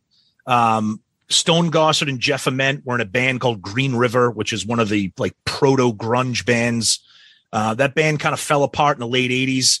And then Jeff and Stone got together with a band called Mother Love Bone, which if you're familiar with Pearl Jam and grunge, you know who Mother Love Bone is. That band was kind of on a course that a lot of people think for stardom. They've released an album. They have a song on the single soundtrack. They have a very unique sound, kind of like we were talking, a little mix of grunge and glam, things like that. Andrew Wood was a standout frontman, but unfortunately he died of a drug overdose in 1990. Gossard and Ament wanted to play together. They started hooking up with Mike McCready, who was a guitar player from Seattle. The band he was in broke up. So the three of them got together. They started recording some demos with the drummer for Soundgarden, Matt Cameron, who would feature prominently in the future of Pearl Jam, become their drummer. They recorded a bunch of demos, put them together. Eddie Vedder, who was out in San Diego and was kind of a surfer dude. He was friends with the drummer for Red Hot Chili Peppers, who was Jack Irons, who would feature prominently in Pearl Jam as a drummer. He got a copy of the demo, started looking at the song, started writing lyrics, got back to Gossard and Ament. They liked what they heard. They flew him over to Seattle for an audition. Next thing you know, he was rehearsed with the band. They wrote 11 songs. He was hired as the singer. The group signs to Epic Records. And that's kind of a summary of the history of Pearl Jam and where they became before they started really taking off as a career. So you got a lot of grunge DNA here, from Green River to Mother Love Bone, some connections to Soundgarden, et cetera, et cetera. And the rest is Pearl Jam history. Yeah, in the middle of all this stuff, too, before they even really take off, they get put into a movie. Like it's all the movies, the soundtrack, the movie themselves. The band is forming during this time. It's like they're not even really a band yet. They went through name changes. They were going to be called Mookie Blaylock after the basketball star player back then. They also, at the time, you got Eddie jumping in for the tribute album, which comes out before, for Andrew Wood, who comes in and sings one of the songs, which everyone knows, Hunger Strike, on the tribute album, which was called Temple of the Dog, with a couple of the guys from Pearl Jam and Soundgarden. So you got all this stuff happening. Well, anyways, we'll get through it when we talk about the tracks, about which ones formed, which ones they wrote and which ones are part of that demo, which was like the 5 songs, and which was called literally Stone Gossard Demos 1991. and how that basically formed, and they got 10. But let's talk about 10 itself. 10 was released August 27th, 1991, produced by Pearl Jam and Rick Parashar. Now, that's the guy that founded London Bridges Studio, which is extremely, extremely iconic. Yes, yep. I use the word iconic in Seattle. Do you know what it means? Yes. In Seattle, the studio. Okay. It's very famous. He also produced Temple of the Dog, Alice in Chains Sap, Blind Melon's debut. And he did Have a Nice Day from Bon Jovi. That's just a rare one. Unfortunately, the guy died at 50. I didn't realize that. And so regardless, it was released August 27, 1991. It never made it to number 1. It made it to number 2. It sold over 13 million albums. It is considered on, I don't know how many charts, or I don't know if you have that, Tom, like how many greatest or top 100 or top 500 albums, things like that. It's on like every list, the 90s, hard rock, guitar rock, grunge, you name it, it's on it. It's got a legendary status, this album. It is their biggest album seller. And we'll get into the tracks, but anything else you want to add? Yeah, Guitar World has it ranked 15th on the 100 greatest guitar albums of all time. Here's one that will really get people's panties in a bunch. Rolling Stone has it ranked number 1 as the 10 greatest debut albums of all time. And we've said over and over, Rolling Stone doesn't have a fucking clue what they're talking about. So yeah, now it's funny. Yeah, that's because Nevermind was their second album. But go ahead. They have it ranked number 1 on the 10 greatest debut albums of all time. But then they turn around and have it ranked 209 out of the 500 greatest albums of all time. Okay, that's the same Rolling Stone. Spin has it on. This might be the most egregious ranking here. The top 90 albums of the 90s, Spin has it as 33. So Spin's going to tell me that there are 32 albums from the 90s better than 10. Fuck off right now, Spin. They're horrible. Yeah.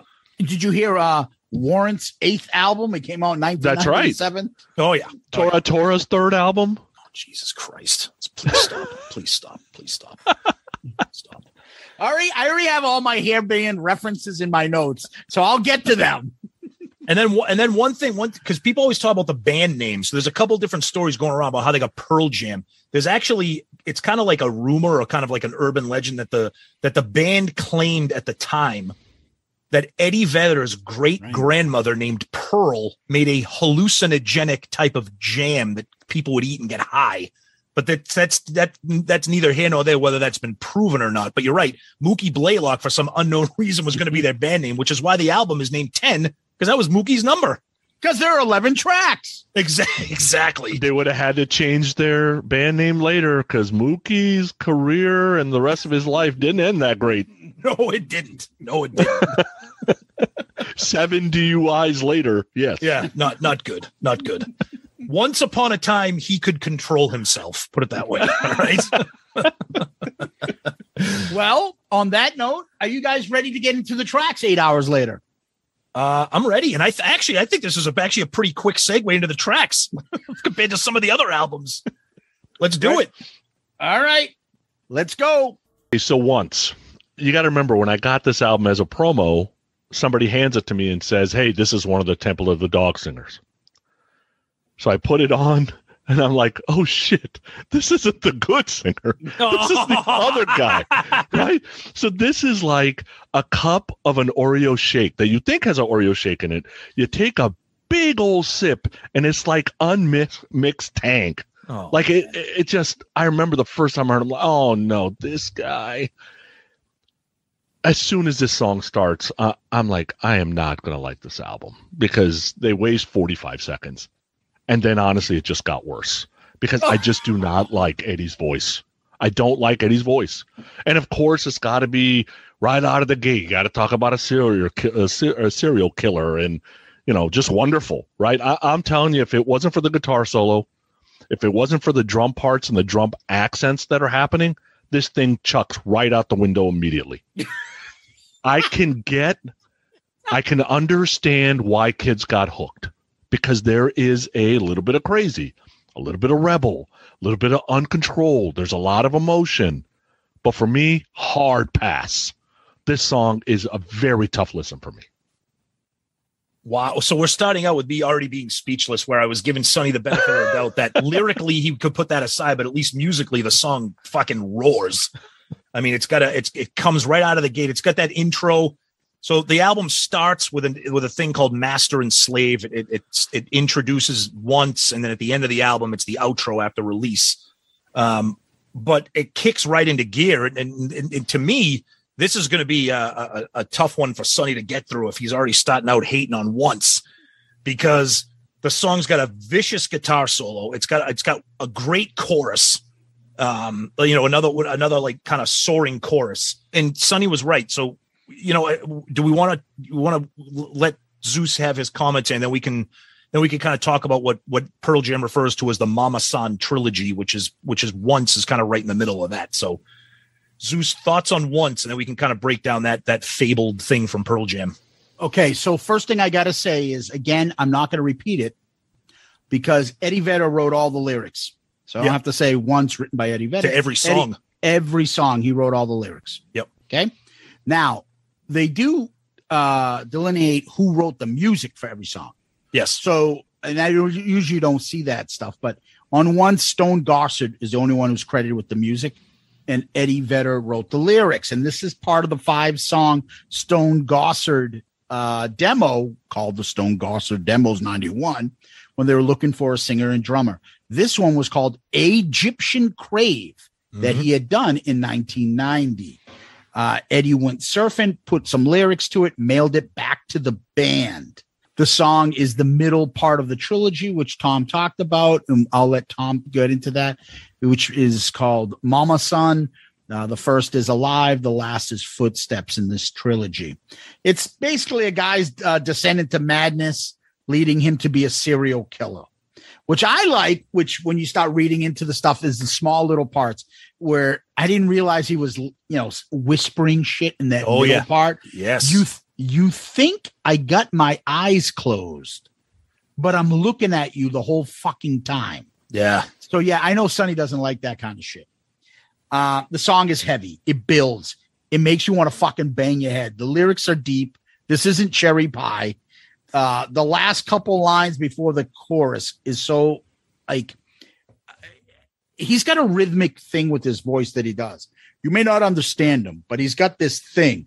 So there's something about it in the many songs that come along. You don't know what he's saying. And I'm going to bring up that part after I say this, but you follow along with it because it's just the rhyming, that the way he sings in the delivery, Indian Summer, I hate the heat. I got a backstreet lover on the passenger seat. Like he's like that thing he does. It's addictive. To me, it is. I fucking love it. I can't hear his mumbling, but I fucking get into it. And that mumbling, and this is something that was developed at Stonehill College, and it's been labeled, and we call it the Joycey voice. Inside reference. And Pearl Jam is filled with it.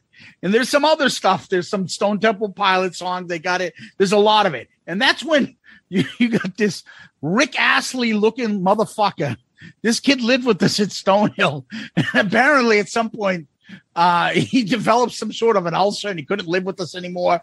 And he was he was like the shifter. What was his name? He was the Seidler from Seinfeld who walked around with the Tic Tacs. Yeah, but he had like bottles of pills on him. So you hear the pills when he'd be walking. Yeah. Yep. And it was Joycey. And he had he looked like Rick Astley, but he had the deepest voice and he had glasses on. And he just seemed like a hall monitor. Hey, is any mixers going on this weekend? He looked like Rick Astley and Thomas Dolby. Yeah. Astley has a little deep voice too, though. Right. That's the point. Yeah. So, and it just, we're like, hey. And it's always like you got the hand up, like almost like saying, hey, that's a little too much. That's Eddie's voice. Eddie does this fucking the Joycey voice. So I have no idea what he's saying. Indian Summer. I can't understand it, but I love the rhythm of it. Then when you read the lyrics, you're like, oh, wow, this fucking kicks. I don't know about you guys. For me, it's a great way to start off an album. Yeah, it's high energy, it's passionate, and one of my favorite things I love about this, the end of the song, where it's like, once upon a time I could control myself, and then at the end he rages and he just says, once upon a time I could love you, and he just screams it like you can and that's one thing that about Eddie, that you love him or hate him. And I feel like the thing that makes him a unique vocalist is that he's like a guy that is legitimately angry and upset and emotionally angst. And then it translates into his lyrics and his vocal performance. It's not fake or forced or pretend. You're hearing somebody who is legitimately experiencing the emotions that he's singing. He's not like pretending, because he wrote all these songs. So when he's singing them, it's coming out of him. And I think that's what makes it believable. And again, this is one of the big problems that people have with grunge, Sonny in particular, is that it's not party music. It's not fuck me, suck me, kiss lyrics. It's deep, heavy, unpleasant subject matter. And now it gets a lot of shit because it gets political. And that is, this was early 90s white boy rage. Yes. And it's a political thing now where you can't have it, or it seems racist or anything like that. But this was white. It spoke to a generation, this music. Kurt Cobain had that when he was singing his stuff. These guys had it. Alice in Chains came out with it. Soundgarden. There's all of a sudden, they're talking about things that are not rosy. They're talking about depression, suicide, abuse, sexual assault, parental alienation, society, like things like, and they've got this anger about him. The one thing I can remember about Eddie Vedder and stuff was how much that, like, a guy like our buddy Jimmy would love it and always mention how much, because look at Eddie, look at him, look how fucking upset he's getting, look at the veins going, look how he's like, that was his thing, that he loved seeing how Eddie would get into it. And when you picture him singing once, you could totally see him like channeling this fucking serial killer's, like complaining about at one point he was a fucking normal human being, but now he's all fucked up and he's on a serial killer rage and all that other shit. So speaking of what we mentioned before, the Mama Son trilogy was a thing so the songs are out of order on the album, but the trilogy, to sum it up, is the 3 songs Alive, which we're going to get to once, and then a song called Footsteps, which was recorded during the 10 sessions, but was later found to be a B-side. That's an underrated track. So the story goes that the trilogy goes that Alive is the story of a man learning about the truth about his parents. We're going to get into that when we talk about Alive. Then Once is the story about that child growing up and turning that rage into him being a serial killer. And then the song Footsteps is the story of that middle-aged man now being an adult, having his recollections on life and kind of facing the end of his life, facing execution and dealing with his past. And it was called the Mama Son trilogy. So right off the bat, you're dealing with stuff that's very, very dark, deep, disturbing, and unusual for a generation of kids who grew up listening to Bon Jovi, Poison, and, friggin' Kiss. So right off the bat, you're dealing with a bunch of different things. Now, the song Footsteps, that's a great song. And we talked about Temple of the Dog before. That song actually turned into a song called Times of Trouble, which ended up on the Temple of the Dog album. So that's kind of the story of that. Again, dark, disturbing, not really party lyrics, but passionate, emotional, and a massive transition from what everybody was listening to in the 80s. So that's the story behind Once, and kind of kicking it off with some big time aggression there. And so Sonny doesn't have to suffer this much torture. Let's move to track number 2. So mentioning torture, I'm kidding. Even flow. I got to tell you, like the guitar riff. I like the guitar fills happening during the second verse.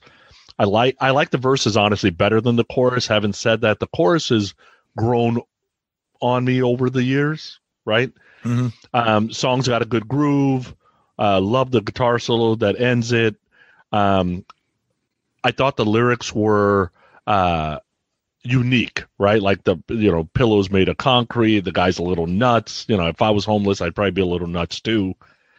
The breakdown thing doesn't really do a whole hell of a lot for me. I didn't need it, but then when you watch the video, it's like, okay, I can understand what they did in the video with it, but the video didn't exist when the song was written, right? So I get it, but except for the breakdown, the rest of the song, I think it's a good song to connect with the folks that are coming from the prior generation. Like, this is the song that kind of pulls me in and goes, all right, you might want to listen to these guys. These guys might have something. Mm-hmm. And I think it's, Tommy, what you said before is, it is really a rock album more than like a punk album. Like Nirvana immediately turned me off. Like 2 seconds in, I was done, right? But here, there's things that pull me in, and this is one of those songs. We'll save that.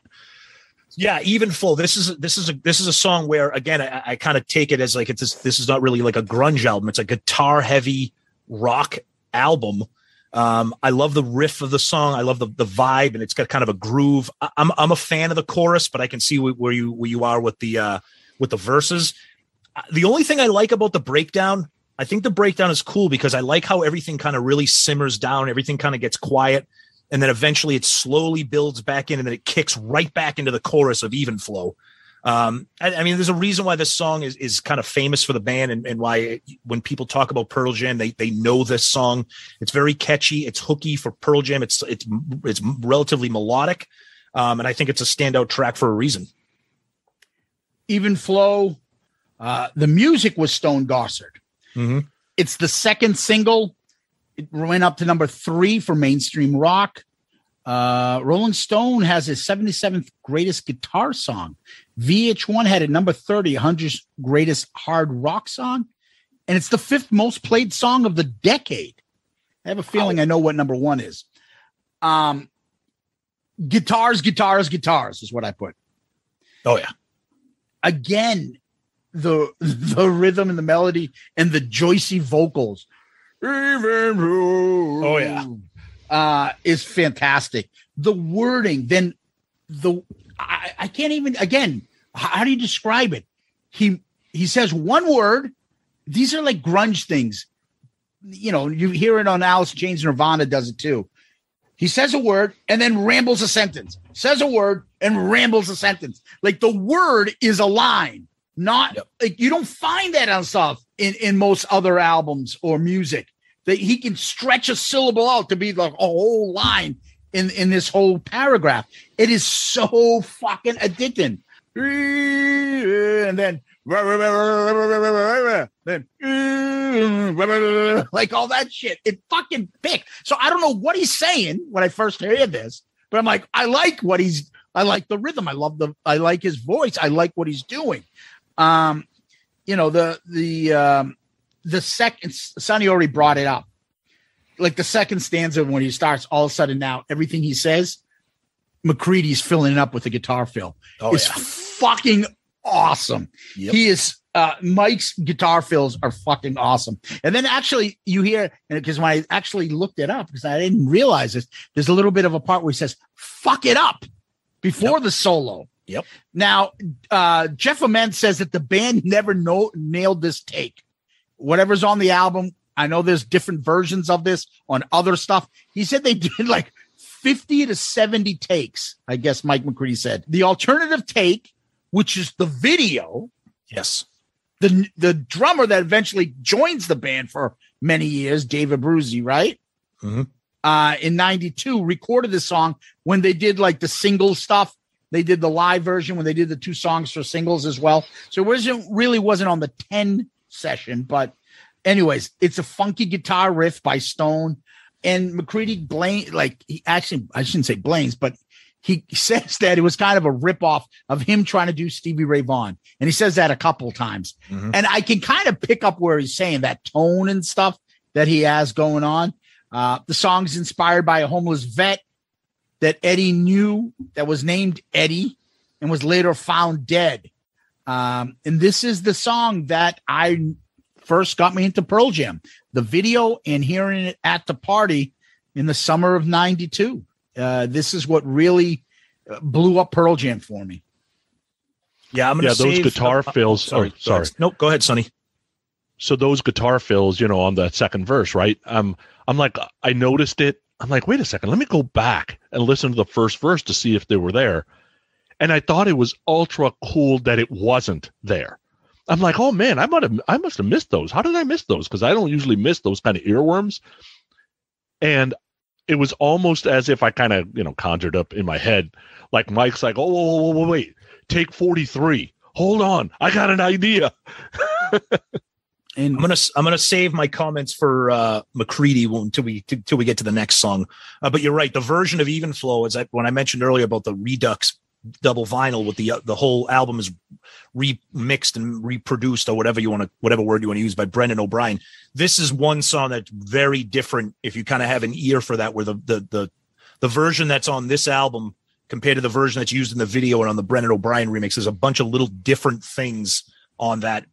Particularly at the end of the other version of Even Flow, when the song ends, you can hear Eddie mumbling a bunch of shit at the end of it. This one you can't. The song just ends. But yeah, that's Even Flow. So let's get to the video. Now, I will say this. I like the video version better. I find it to be more raw. Well, the band actually is on record as saying that they preferred the remixed version of this album, which is why they did 10 Redux. Because they've been very critical of the mixing and the engineering of this album. They said there's a little bit of too much. It's too produced. There's too much reverb. It's too much of like a rock album. So I think that's why some of these other versions of the song exist. And you're right. A lot of people do like that video version of the song. Yeah. And this is not a studio, Josh. Turn off the lights. I love the beginning. This is a fucking rock concert. Dude, shut the fuck up. You are so playing to the fucking camera. I love it. Oh, it's so aggravating. Josh. Yeah, where's Josh? Let's find him. This poor guy. The video does what it's supposed to do for a generation on MTV. The video makes you want to go check these guys out if you have not heard or seen them live. There is an energy in the video, especially when he almost looks like, okay, I'm done. And he just kind of falls into the crowd. Love it. Right? Like, there's no reason why a 15-year-old is not watching that video going, oh my God, that must be an amazing concert to go to. Now, I'm going to tell you something. I picked it up the other day when I was watching the video. I'm like, there's something about Eddie. What is it that even makes me want to watch this video? And I'm like, oh, his facial expressions are part auditioning for the Joker role. Yes. And part Jack Black. Yes. Right? He's a combination of the two. It's when Jack Black's trying to be super silly. It's like, I don't know if he got that from Eddie or if Eddie got, I don't know. It's the upside down smile that he does. There's another video later on that we're going to get into where he really shows off that face. Yeah. So aggravating, annoying. It's that ugly upside down smile. It's prevalent in all his videos. And I think that's his way of saying, like, look at me. I'm intense. Look at this. Look at my eyes. I'm really singing this. I mean this song. Yeah, but the difference is I don't think he's pretending. I think he's really got a fucking screw loose when he's singing these songs. Yeah, but when he does the fucking upside down smile, it's different. It's not when he's Did you catch the Paul Stanley mic twirling? Yeah, of course. It didn't go around his neck. No. No, the video does look sick. It's my first image of the band. Oh yeah. The drummer is the only one who looks normal. Yep. It's a normal looking rock drummer, but everybody else is dressed weird. They look weird. They're acting weird. They're like, and this fucking Stone Gossard, I'm riding a hobby horse fucking stage thing is the worst fucking image since fucking Paul Stanley's, I don't know, shoulder and pouty lip look. What is this? It's so funny seeing early.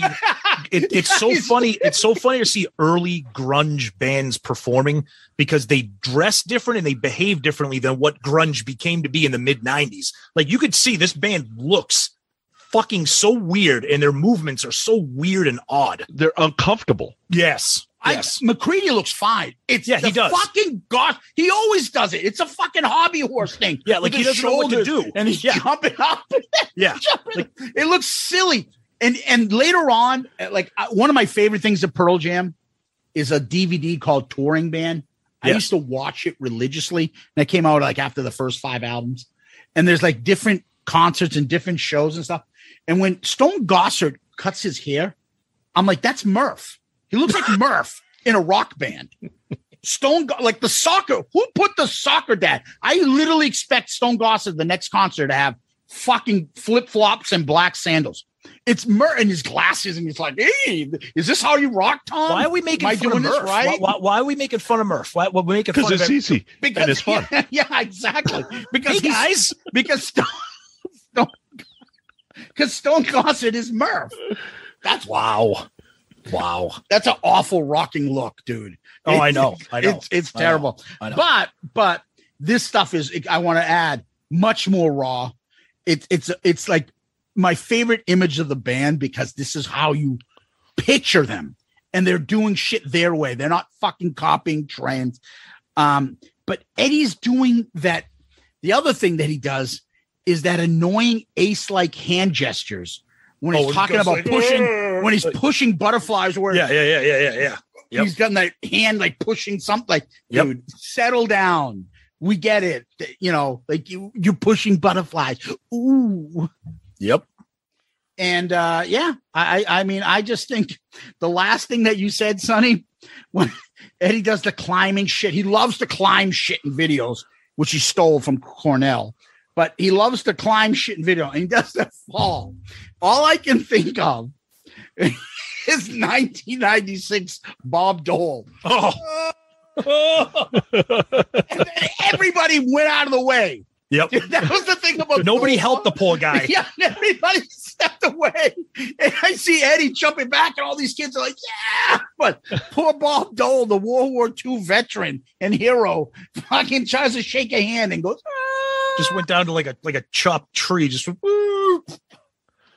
Now you have to catch it, because I watched the video like 4 or 5 times in a row. Especially, I think Mike's like looking around going, what the fuck's going on? Dude, he's going to die. Yes. Right? Yeah. Like he's playing. He's like, what is going on right now? Yep. If you haven't been able to tell yet, Mike McCready, I assume, is Tom's. I don't know, but he's by far my favorite in Pearl Jam. Everybody's favorite. Besides, he's the biggest Kiss and Ace fan. We're going to get to that next. Yeah. I love Mike McCready. So cool. Plus, he was in fucking Mad Season, so can't go wrong there. I know Sonny's like, what? Anyway, let's get busy with our mom next. So Alive, incest. Alrighty then. Okay, whatever.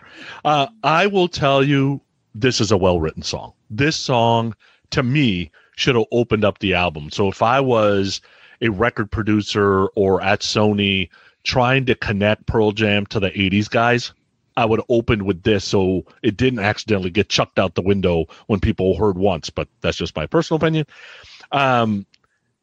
It deserved to be a single, no doubt about that. I think it's about a minute too long at the end. Like, it gets a little long in the tooth. But this whole Ace Frehley inspired solo shit. So I love The Doors. Dude, she is a straight ripoff of 5 to 1. Oh, yeah. There is absolutely no doubt. It's almost note for note. Mm-hmm. What Mike's doing is not a straight ripoff to me. No. Mike added some things to it. So I know he kind of falls on the sword saying, look, I kind of, copied it off Ace, but Ace copied it off The Doors. Ace absolutely copied it off The Doors. Ace was hammered somewhere and heard it and goes, oh, I think I got a great idea for a solo, whatever the hell he does.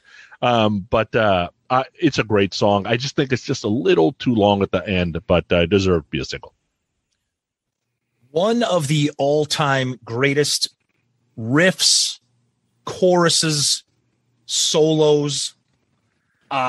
I understand what Sonny is saying, that he thinks it's too long. For me, I don't. I love every second of it. I think the solo is. I don't care if you hate Pearl Jam. I don't care if you hate grunge. If you like rock music, guitar-based rock music, and you hear this solo and you aren't blown away, this is what we were talking about with Mike McCready. So tremendously underrated and underappreciated for his abilities.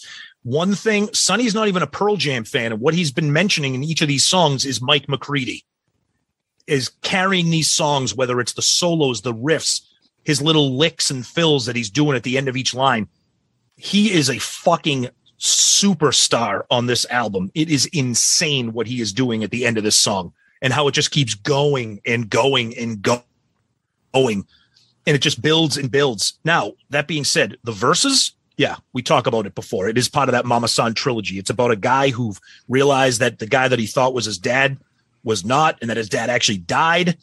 And then you kind of have the pseudo autobiographical, but Eddie has been very clear that it's not autobiographical, that there wasn't anything incestual with his mom, but that the story goes that the mom now sees the father in her son and is now trying to establish some kind of relationship there. Of course, just extremely fucked up lyrical stuff. But there is some of it based on Eddie's true life experiences about the guy that he thought was his dad was not, and that it was like that he kind of like that his father like died, but like wasn't really told that. But the story is just amazing. It's disturbing, but it's Pearl Jam. Alive. Music is Stone Gossard. It's the first single, made it to number 16 on mainstream rock. It's an instrumental called Dollar Short by Stone. And it was on the demo. And when they was when they were in actually Mud of the Love Bone. It's semi-account, like Tom said, about Eddie and his stepdad. He didn't find out that his stepdad wasn't his real dad until he was later older. It's the first song that Eddie wrote lyrics to when he was sent the tape. Mm-hmm. First part of the trilogy, Mama Son, that we talked about. And there's two different theories on this. One is the guilt mart. Well, he's still alive, but his father's dead. And then the other is like, hey, you're alive. Hey, how you doing? With his mom. And I'm like, yeah, I remember that song. It was called The End by The Doors. Oh. But that's okay. You can take from that. However, we talked about the solo taken from She, which was taken from Doors. And actually, there is a YouTube clip of Gene Simmons at a convention, one of those from like 7 or 8 years ago or something. And Gene was in one of those, like speaking for like an hour and a half, something. And he talked about the fact that we took this from the Doors and then Pearl Jam, just because he liked the name drop, took it from us. I mean, we, you mean Ace? Yeah. But anyways, this whole song, I can't believe no one has mentioned it yet. This whole song is very Kiss centric because the song is taken from Love Theme from Kiss. That's the song. That's the riff. It's Love Theme from Kiss. Sped up. It's right? Connected. Yeah. I can see everyone's thinking about this now. It's like, down, down, down, down, down, down. It's there. And then he changed it a little bit. That's where he got it. There's some DNA there. I can see that. There's definitely DNA there, but more than DNA. It's got some sperm on that one. Oh, Jesus. Wow. Okay. Getting a little graphic here. The solo is fucking legendary. The vocals are awesome. The drums and the way it builds and that outro is just fucking awesome. Mm-hmm. And you can't help but fall in love with the guitar on this song, especially, Mike's. You want to talk about the video?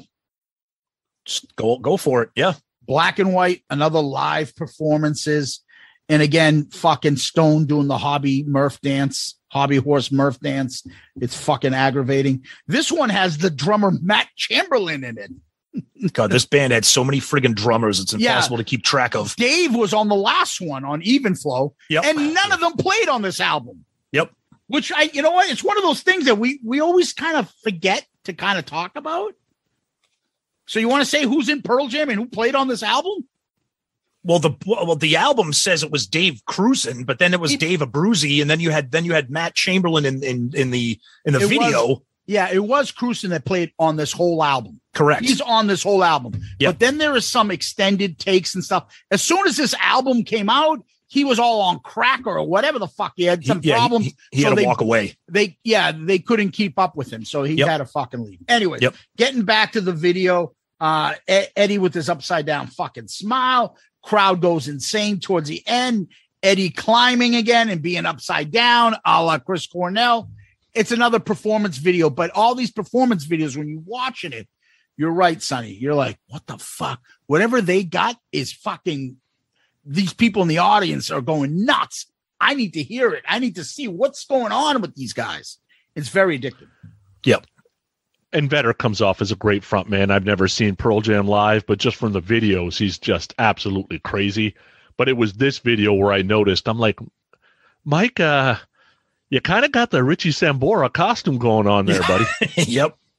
Yeah, the Don Dawkins hat, fucking Yeah. right. Yeah, yeah. Unfortunately, I've seen Pearl Jam a bunch of times, but I saw them kind of later on in their discography, so I never saw them early on, like this, like long-haired crazy Eddie. I didn't see them at this part of their career, but I've seen them a bunch of times later on. Let's go to song number 4. Oh, all right. So my first couple of listens that I was telling you about a little while ago, this was the song that I was like, oh, these guys must be Ace fans. Because this is where I first heard kind of the Kiss influence. Obviously, they're, years beyond what Ace does. I'm just saying. Is that what they do? Yeah, is that what they do? Yeah, is that what he does? Mike's like blues scale type solos are really cool. So it's definitely Mike that I'm connected to. This song, I like the groove in the beginning, and it feels a little more peppy. And then it all goes downhill when Eddie starts. And I get it. Zeus, I get it. You love his delivery. I fucking hate his delivery. No. It has to be absolutely perfect for me, song-wise, for me to even listen, to be honest with you.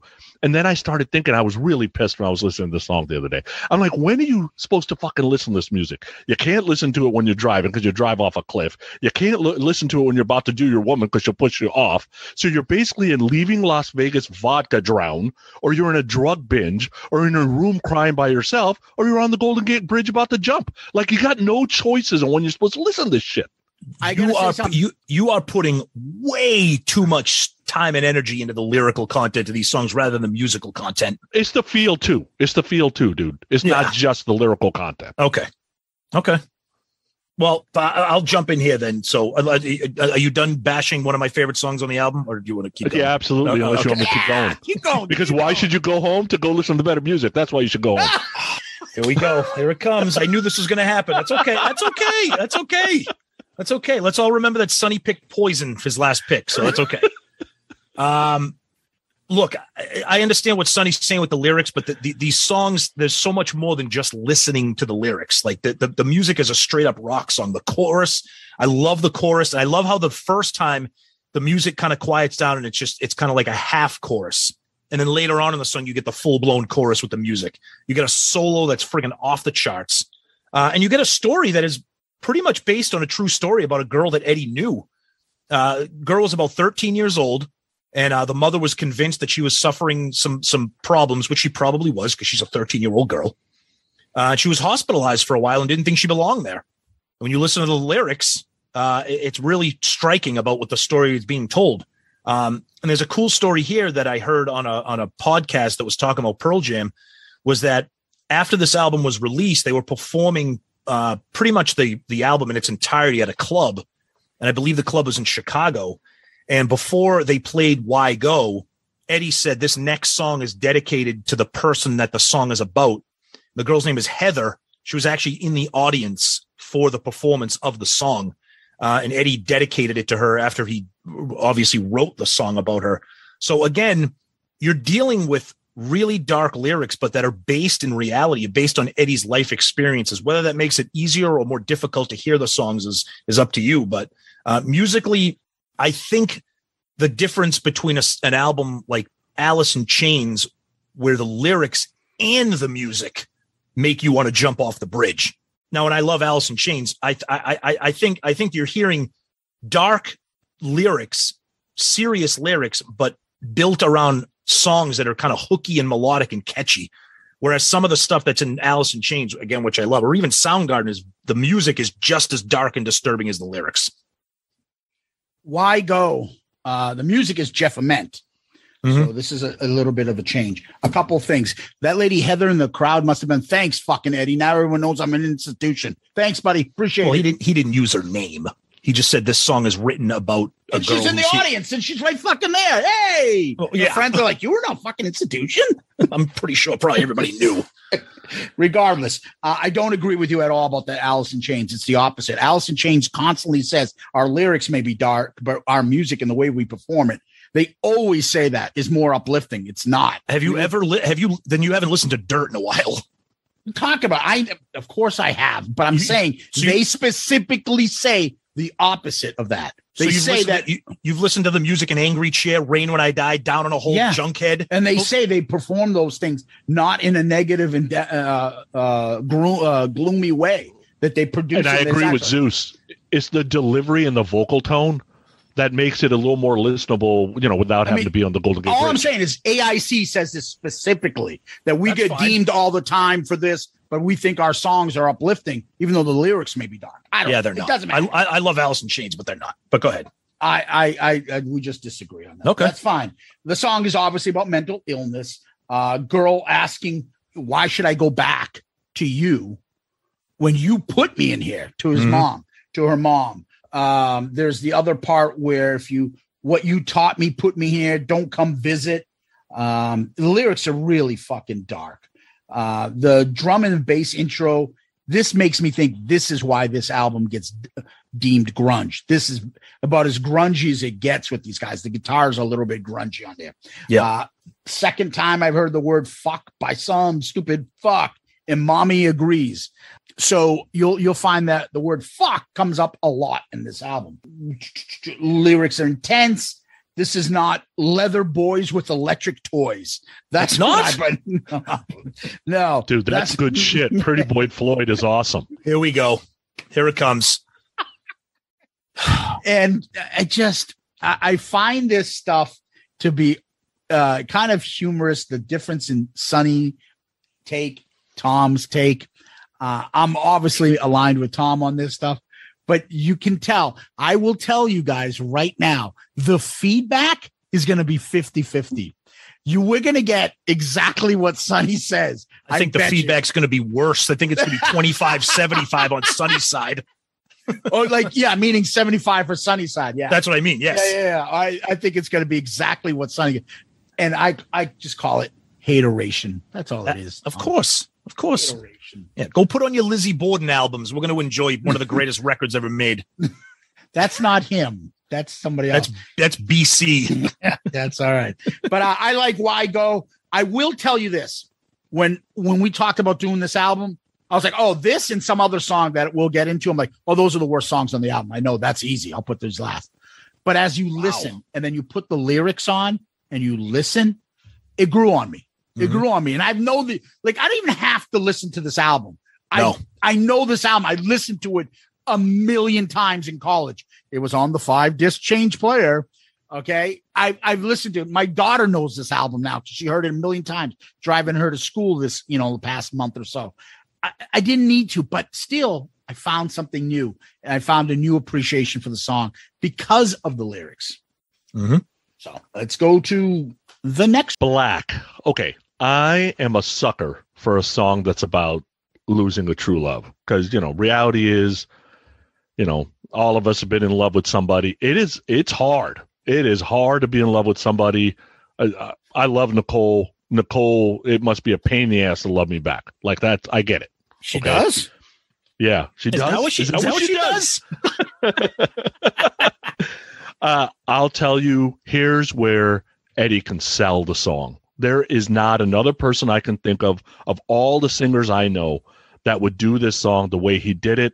The falsetto notes he hits at Sheets and Surrounded, definitely earworms. Great chorus. I like the pace of the song. I think the ending was a good idea. Again, I think it's about a minute too long, but I'll let that go.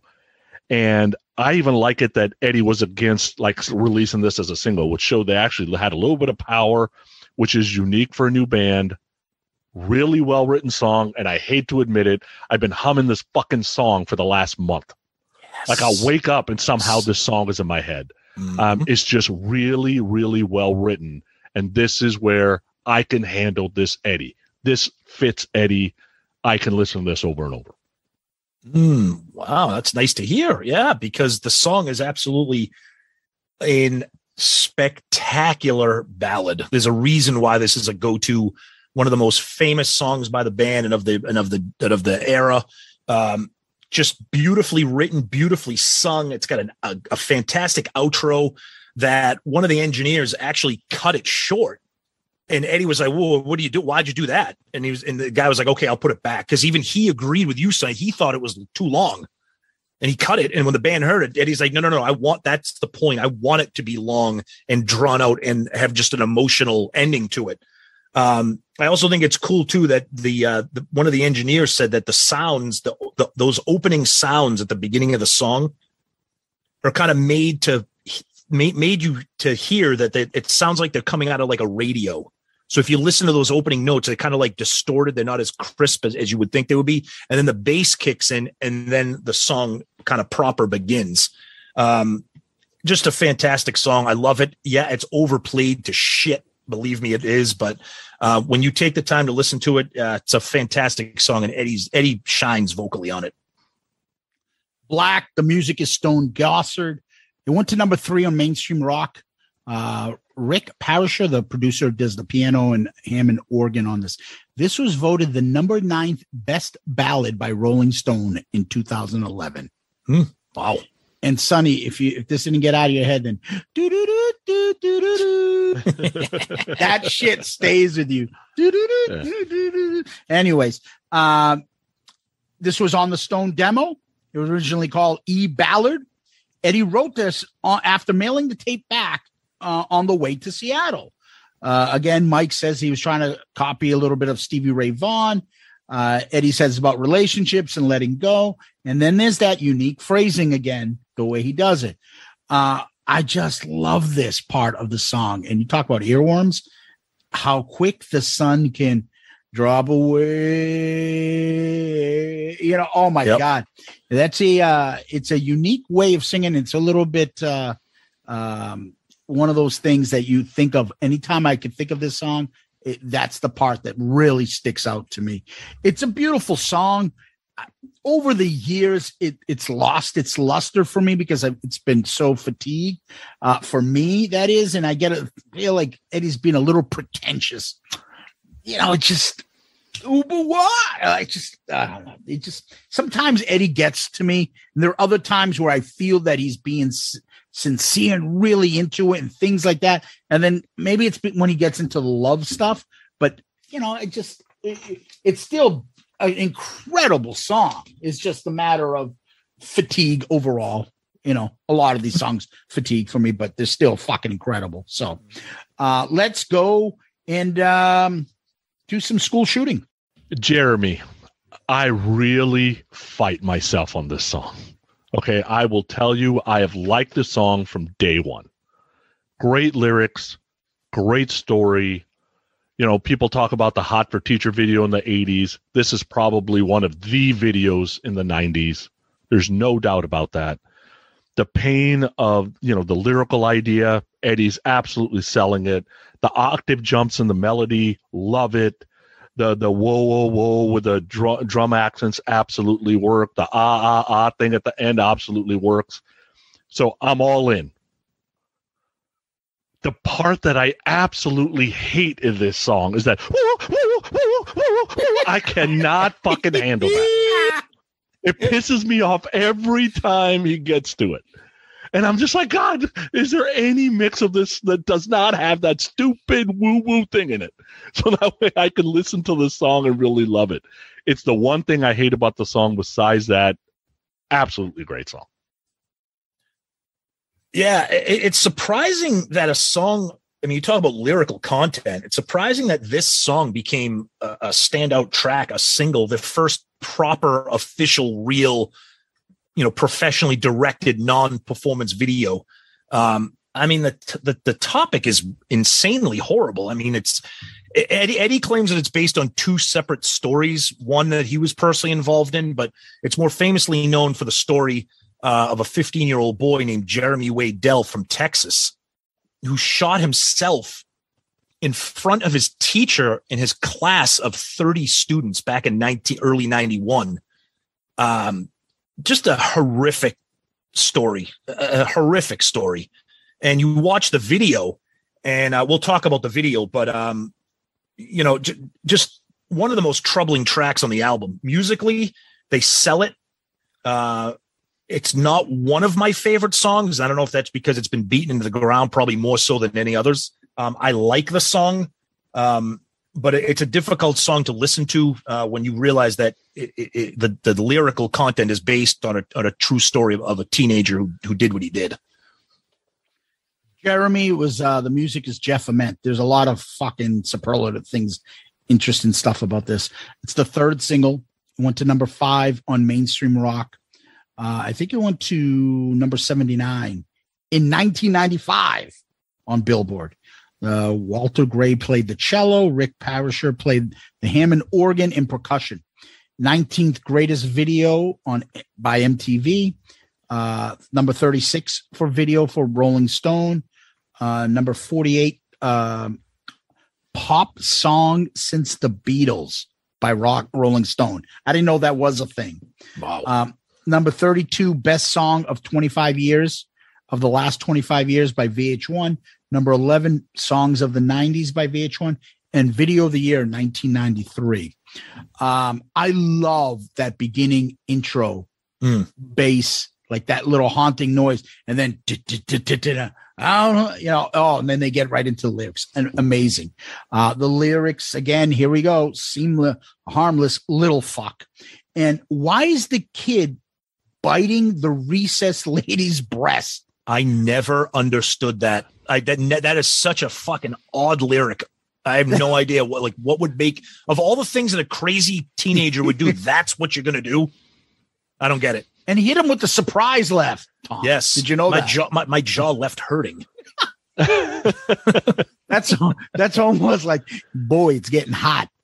Yes, indeed it is. Snoop Dogg on the mic. He's about to get as crazy as Biz Marquee. Yep.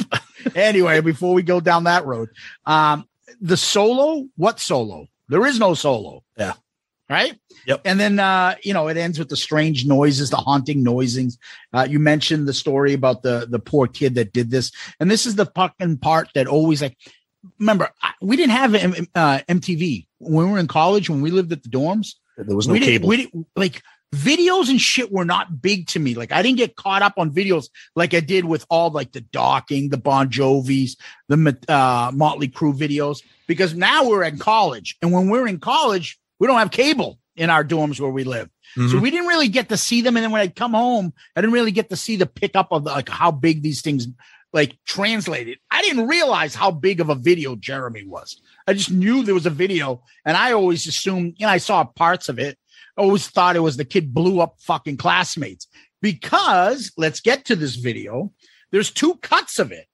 And because they panicked, because at the end of the video, when he walks in, he fucking hands his teacher the apple and then basically blows his brains out. The video's cut because they didn't want to show the gun. Mm-hmm. And so all the images of the kids, they're never really moving, but they have all blood on them. Mm-hmm. So people are like, dude, it looks like he went in and shot all the kids. This is pre-Columbine too. Yep. Yep. So people are like, wait a minute, you gotta fucking put some clip of the gun in there. So there's a lot of controversies about this clip, a lot of spooky shit out. The image that I always remember is this kid is walking around without a shirt on, and he's in the woods, and he's got that picture of his head down and the fucking wolf's mouth open. That shit's awesome. And then just crazy images of this shirtless little boy running, arguing, fighting, images flashing, words, the band, and Eddie with his fucking ultra upside down smile. Shit. Yeah. Fucking insane. Yeah. Eddie looks tremendously disturbed in this video. He looks totally fucking terrifying. And you're right. The uncensored version of the video with the kid walking in and putting the gun in his mouth and pulling the trigger. It's like, Jesus Christ. And then all the kids are frozen, like statues with the blood all over them. It's a fucking horrific video. And when you think about the fact that it's a true story, it just makes it that much worse. It's amazing that the video got the play that it did. But again, it was the early 90s. This would never be a fucking video nowadays, probably. And that's what I was going to get to, is the horrifying subject matter. When I was watching the video the other day, I'm like, is that the last 30 years seeping into my being because of all the shit that's happened over the last really 20 years, right? 20 to 25 years. And that in the early 90s, we wouldn't have known if this stuff was happening everywhere because the news wasn't as prevalent as it is today. Mm-hmm. And the gun being missing from the video, because the kids are stills, you do think that they got killed because they're not moving. Mm-hmm. Right. So you have to have the gun in the video. Otherwise, the video doesn't make any sense. But I remember, I don't know why I remember this because it must have happened a couple of times. You would get this video and then you would get like Jay Giles Centerfold right after. Like it was like MTV was trying to like bring you back down to earth and make it more fun again. Yep. Yeah. Crazy shit. And when they won the award, apparently for MTV, the actor was in the crowd. And then what's the name brought him out? Eddie Vedder. He's like, this is Trevor. See, he's alive. He lives.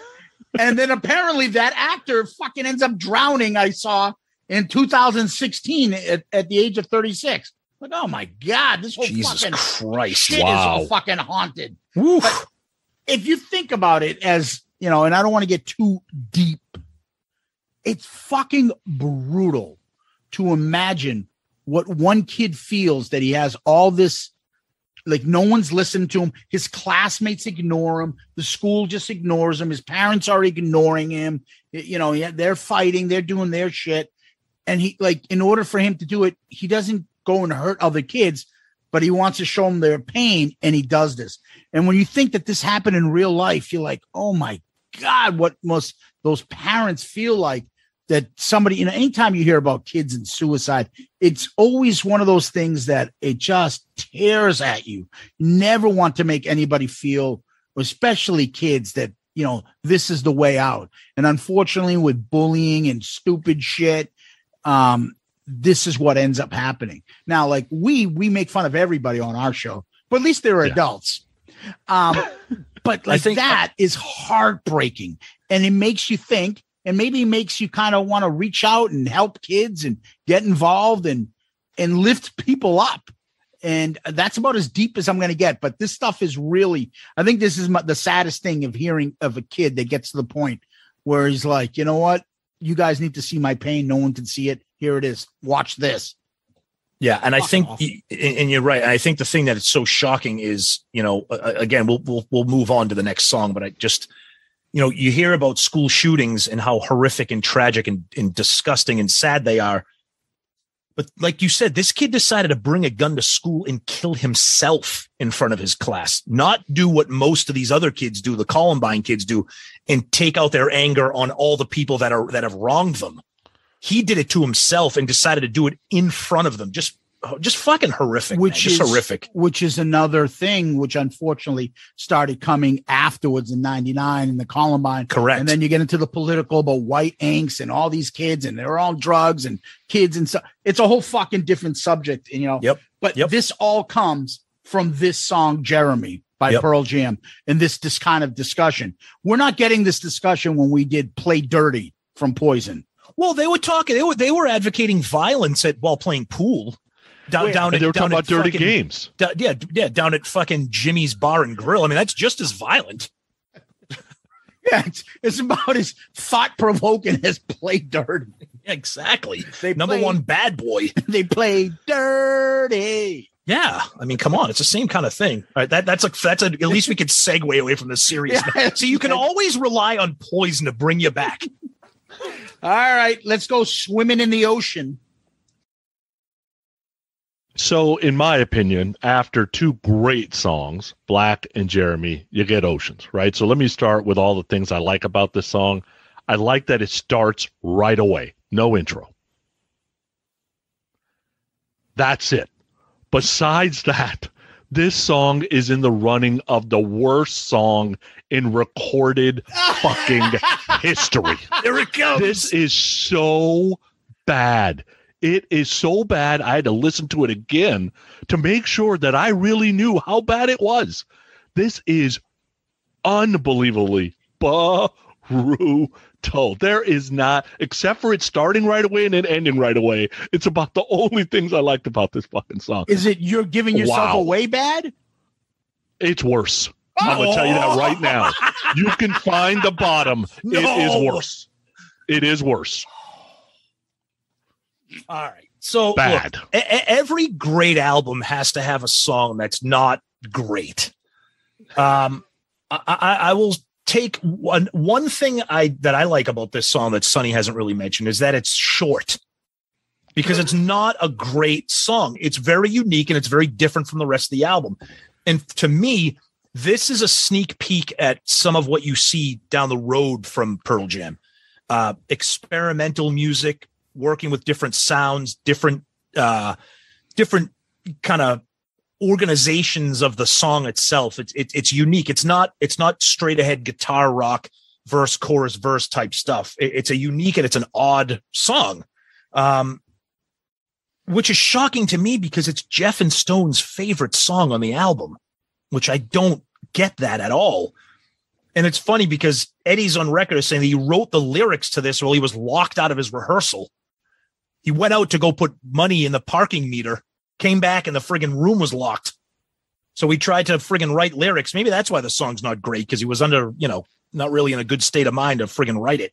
But it's funny too, because on the liner notes to the album, mixer Tim Palmer is credited with playing a pepper shaker and a fire extinguisher on this. And he says that, they were in the middle of nowhere and they didn't really have access to a lot of kind of percussion type things. So he took pepper shakers and then he had a fire extinguisher, was kind of tapping the fire extinguisher to get kind of some extra sounds. The song's fucking weird. Let's be honest. It's weird. And it's typical Eddie Vedder. It's just a friggin' weird song. All right. A dumpster fire with a fire extinguisher. Perfect. There you go. Perfect. There you go. Oceans. The music is credited with Stone Gossard, Jeff Ament, Eddie Vedder. It's the fourth single. Yes, Tim Palmer is credited with fire extinguisher and pepper shaker.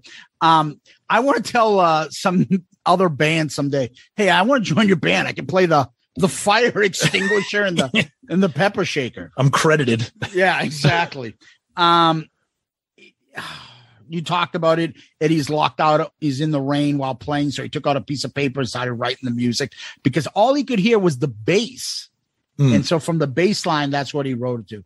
It also opens up Unplugged, which is the strangest thing I would ever think to open weird. Up like an album. Yeah. Their Unplugged performance. Imagine this as an opener.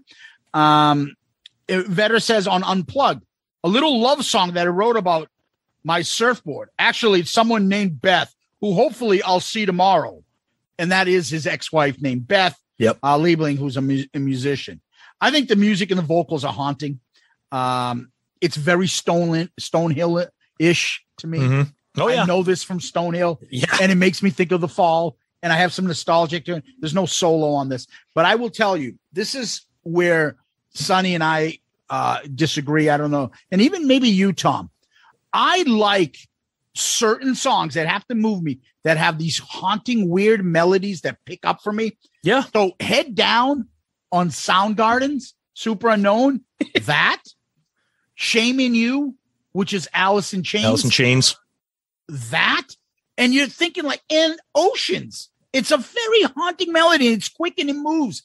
It's not a rocker. It's not a fucking ballad. It's not a fucking mid-tempo. It's just kind of like, I don't know, spooky music. It works for me. Mm-hmm. I like the song. I don't love it. I don't go, oh, dude, who's got Oceans? You got to blast that. Like, it's thought-provoking. I like it. It puts me in a place, and it's very Stonehill-ish for me. Oceans. I got you. Yep, Comes up on shuffle. There it is. I got you.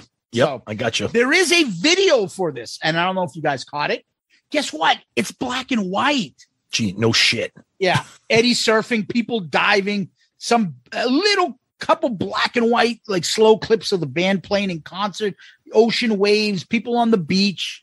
Okay. Yeah, whatever. Yeah, exactly. Any thoughts, Sonny? Eddie looked normal. I remember watching the video going, oh my God, he looks like a normal dude there. Yep. He was shirtless on the surfboard. Yeah. I don't get the point of it. I like the song.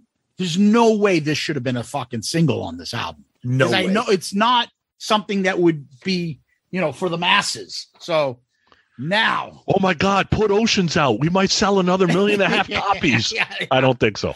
Yeah. But maybe they should have done this. Next song. So Porch, even the first line apologizes for the last shitty song that says, what the fuck is this world running to? Right. So he even apologizes for Oceans that you had to listen, sit through that shit. Okay, Porch. The groove is cool. Like that. I think the pace of the song that started should have stayed consistent all the way through the guitar solo. I think I would enjoy it more. If somebody was to give me this song and say, hey, this song defines Pearl Jam, I'd never listen to Pearl Jam again. I get it. They're different. I get it. Somebody would hand it to me and say, hey, you're listening to Shotgun Messiah. Listen to this. These guys are cool. Okay, I would say, yeah, they're different. Meh. Whatever. The song was just meh to me. I don't like Eddie rapping. Eddie's basically rapping. I'll leave that for Dre or somebody. No thanks, Eddie. All right. So the intro, the first part of the song, very hyper, very frenzied, very erratic musically and lyrically. And then when the song starts to transition into the song that I fucking absolutely love, when he starts saying, hear my name, take a good look, this could be the day, hold my hand, walk beside me. And then you got the breakdown. And it kind of calms down a little bit. You get the solo. Then it comes back. And that's when Eddie just puts on a fucking clinic, I think. When he's like, I could not take just one day. I know I would never touch you, hold you, feel you in my arms, never again. And the angst, the emotion, if you're not buying what he is selling, it is fucking insane. It is one of the greats that Pearl Jam has ever done. And it's amazing. It's a friggin' stunning performance. Now he fucks it up on the MTV Unplugged because he starts friggin' sitting on his bench, writing shit on his arm about abortion and pro-choice. And I'm not saying that he fucks up because of my stance on abortion. That has nothing to do with it. I'm just saying he starts just going fucking crazy, but that's okay. But the song is just friggin' off the rails intense, and I love it. Porch music better about a breakup or relationship. And I've done many, many years of fucking this song, looking up what's this mean, what's it about. So legendary performance on the Unplugged. Yep. In the middle of the song, with him hanging, doing stupid shit, he writes in black marker, pro-choice on his arm. So I saw people talking on message boards and things like that, and this is how I've come up with it. Porch is pro-choice. P-O-R. He changes it in the CH for choice. That's why he calls the song Porch. That's what I believe about abortion becoming possibly illegal. It's a guy and his girlfriend, and abortion's now illegal, and he have issues that you got to go through a daily minefield. All the bills go by and initiatives are taken up. Yep. There ain't going to be any middle anymore. Holding his hand, walking beside me, I would never touch you and hold you feeling again. Maybe they can't have intimacy again because they're scared to having kids. And the pro-choice thing about the Unplugged. That's where I think this is all about. And he talks about it. And it doesn't make any sense for anything else, in my opinion. No, so you're right. Pro-choice. And that's what he's writing about. Mm-hmm. The music is aggressive. Again, what the fuck is this world? There's the fuck word.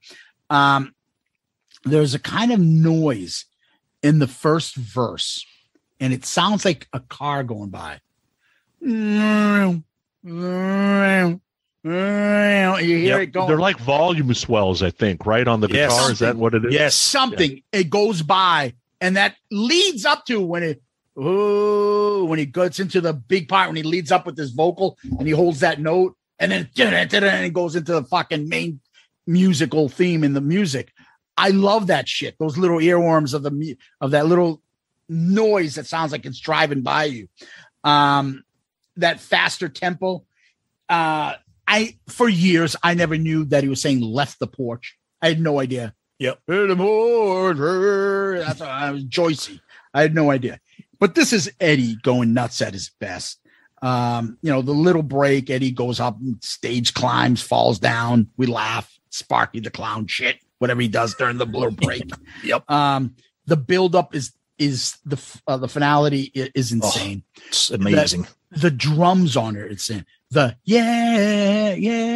just fucking insane. The drums, the vocals, wow! Exclamation point. This is probably on my Mount Rushmore of my grunge album songs. Mm-hmm. Yep. This song. Mm-hmm. It is fucking intense, awesome. He goes nuts. The music, the guitar, the drums, all of it. I fucking love Porch. And let's slow it down now and go to the next track. Garden. I love ballads and like the acoustic type start of this song. And then I kind of lost interest. Like I'm listening and I'm like, okay, this isn't super connecting with me until the chorus came. Dude, that whole I Will Walk. Oh my God, that will be stuck in my head for the rest of my life. There is something about the way he says, you know, that whole I will walk, right? That whole, oh my God, dude. That was just part of the song that sold me. The guitar fills he's doing at the end are great. I think the guitar solo is great. Mike is by far the MVP on this album for me. And I'm sure he's the MVP on many Pearl Jam albums. There's no doubt about that. In the end, I don't really, songs about war, I don't usually get it because I'm not a military guy. None of my family was in the military. If the song really connects, I guess melodically and vocal melody wise, I can kind of get into it. For this one, it was really that whole I Will Walk piece that connected me. Besides that, the song was okay to me.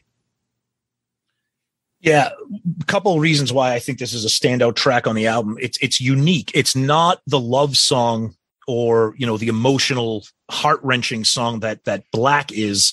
And it's obviously slowed down. It's not a big rocker like Porch or Why Go or whatever. It's a very moody and atmospheric song. And when you combine the way the song kind of opens up with kind of like that moody, that guitar, the drums kind of rip in, and then Eddie's just soaring vocally with that chorus, as Sonny said, it's really a unique song on the album. And for me, that's why it stands out. It's spectacular. It has another like soaring kind of closeout to the song that is just a real standout for me. I think it's a fantastic song. It's about death. It's about war. Garden of Stone, obviously referring to a cemetery, talking about people who have lost their lives, whether it's in the war or just generally speaking, the concept of death and dying and what you believe happens when you die. Just great stuff by Eddie. Of course, another very serious subject matter with a serious kind of vibe to the song. A great tune. Garden, the music is Stone Gossard, Jeff Ament. There's that She Don't Wander in there. Don't wander in there in the beginning of the song and towards the end. It's kind of haunting. It's a little bit, you have to listen to it to pick it up. Obviously, Garden of Stone means a graveyard. It's the sister song of Oceans to me. These mid-tempo kind of weird, kind of like haunting, spooky type of songs. The vocals are great. The solo is nice. You can hear that high pitch Mike guitar in this song. Mm-hmm. I can't describe it. It's, all the way into the outro. It's a little Stevie Ray Vaughan, and it's about death, facing it. Are you okay with it? Some say maybe it's about the Gulf War at the time. Who knows? But it's a good song. It's just another one of those grunge era type songs that I think just it puts you in the mood. Very Stonehillish again, Tom. Yep. So let's go deep. All right, so I get it. Pearl Jam likes building a song to this like uncontrollable pace and then kind of bringing it back down. I can appreciate that. I get that these guys got a unique tone. They got a unique feel. Vedder's doing stuff people can't replicate. I need my music dumbed down. This shit is just too smart, too complicated. I don't get the poem storytelling shit sometimes, that loneliness, confusion of youth, despair type shit. I'm assuming this guy's about to jump off a bridge. I don't know, because this 418 lasted fucking forever. This 418 was the longest 418 ever. Is this Oceans-like for you? This is almost Oceans-like, but we got one more song to go that I got to talk about. Holy shit, was this song bad. Like, it lasted way too fucking long. You know what's happening here. This is what happens. He was too positive for a while. This is what happens when you spend years listening to Poison, and just Sonny just can't wrap his brain around deep lyrical content. It's between Kiss and Poison. We've just become so stupid as music fans that if it's not pull the trigger on my love gun, then fuck it. I don't know what you're talking about. But that being said, this is a look. I like the song, and I like the song musically because it's a different thing. It's almost like kind of like a funk vibe to it, with like the weird guitars, and the verses kind of have like an odd kind of time signature vibe to it. But you're right. I mean, on the edge, a windowsill, ponders his maker, ponders his will. You know, when he sinks a needle deep, you know, then the next thing he sinks a burning knife deep. There's a lot going on with this song. Many different interpretations. Like you said, is it about a guy on drugs ready to kill himself? Is it about a guy not sure what he's doing with his own life personally? I like the song. I think the lyrics are kind of a mess. Musically, I like it because it's different. Kind of like what I was saying about Garden. I think it's a different song. It's not just a straight edge rocker. It's got some different concepts to it that I like about it. Deep. The music is Stone Gossard and Jeff Ament. Another kind of prodding, grungy song. This song grew on me. It's not a big thing of me, but I used to be like, this song sucks. Turn it off. And then I started reading the lyrics a little more since we got into doing the album review on this. The vocals are strong, the guitar and drums. The first verse I'm thinking is about a heroin guy going in deep. The second makes me think it's about some religious zealot. And the third is like a hooker living her life and doing something weird. It grew on me. I never really liked the song, but I always think of anytime this song comes on, and it's just like, I always think of the Beavis and Butthead. You said deep. That's what comes in. I don't know. You're in too deep, which being because you can't touch the bottom because there is none. And just, yeah, I get what Sonny's talking about. Because I said to Tom prior to the starting, like, this was a difficult album review. Every fucking song had its like own thing. Like it was tiring doing this album review. I agree. There's a lot of thought going into this, but it makes me think like Sonny, and I kind of see his point. Like, you know, Sonny's music that he likes is like for bands that think like Poison's music and lyrics is like too deep thought, like thought provoking. Like, oh yeah, that's too deep for me. I need. What about Pretty Boy Floyd? No. Dumb it down even more. Yeah, it's not like we're analyzing what Burning Like a Flame is about. yeah. It's just. No, you need lyrics like, and I'm not going to tell you what band it was because we might do it soon. Uh-oh. There's lyrics about you brought a knife to a gunfight, so fuck you. Oh, okay. That's great lyrics. That's wonderful. Yeah. That's wonderful. I like Very easy to listen to. Yep. Okay. I hear you. I just, like even this, like I'm at, what is this, track 10? And I'm like, what is he fucking singing about here? Hold on. Let me look at the fucking lyrics. It's like, what the fuck? But we're not there. We're there now. Last song. Right. Yeah. So for the listeners, there is nothing wrong with your audio. I repeat, there is nothing wrong with your audio. I like the chill, calming start. All is good for about 27 seconds of this song. Come on, man. I am doing that because this melody is so fucking slow. And not only did he waste 4.5 minutes of my time getting through the first part of the song, he went and wasted another 4.5 minutes of my time listening to the second part of this 9 minute song. It made me go listen to Footsteps. I'm like, I'm going to have to go listen to Footsteps to figure out if Footsteps is any better. And it's better than Oceans, Release, and Deep. No doubt.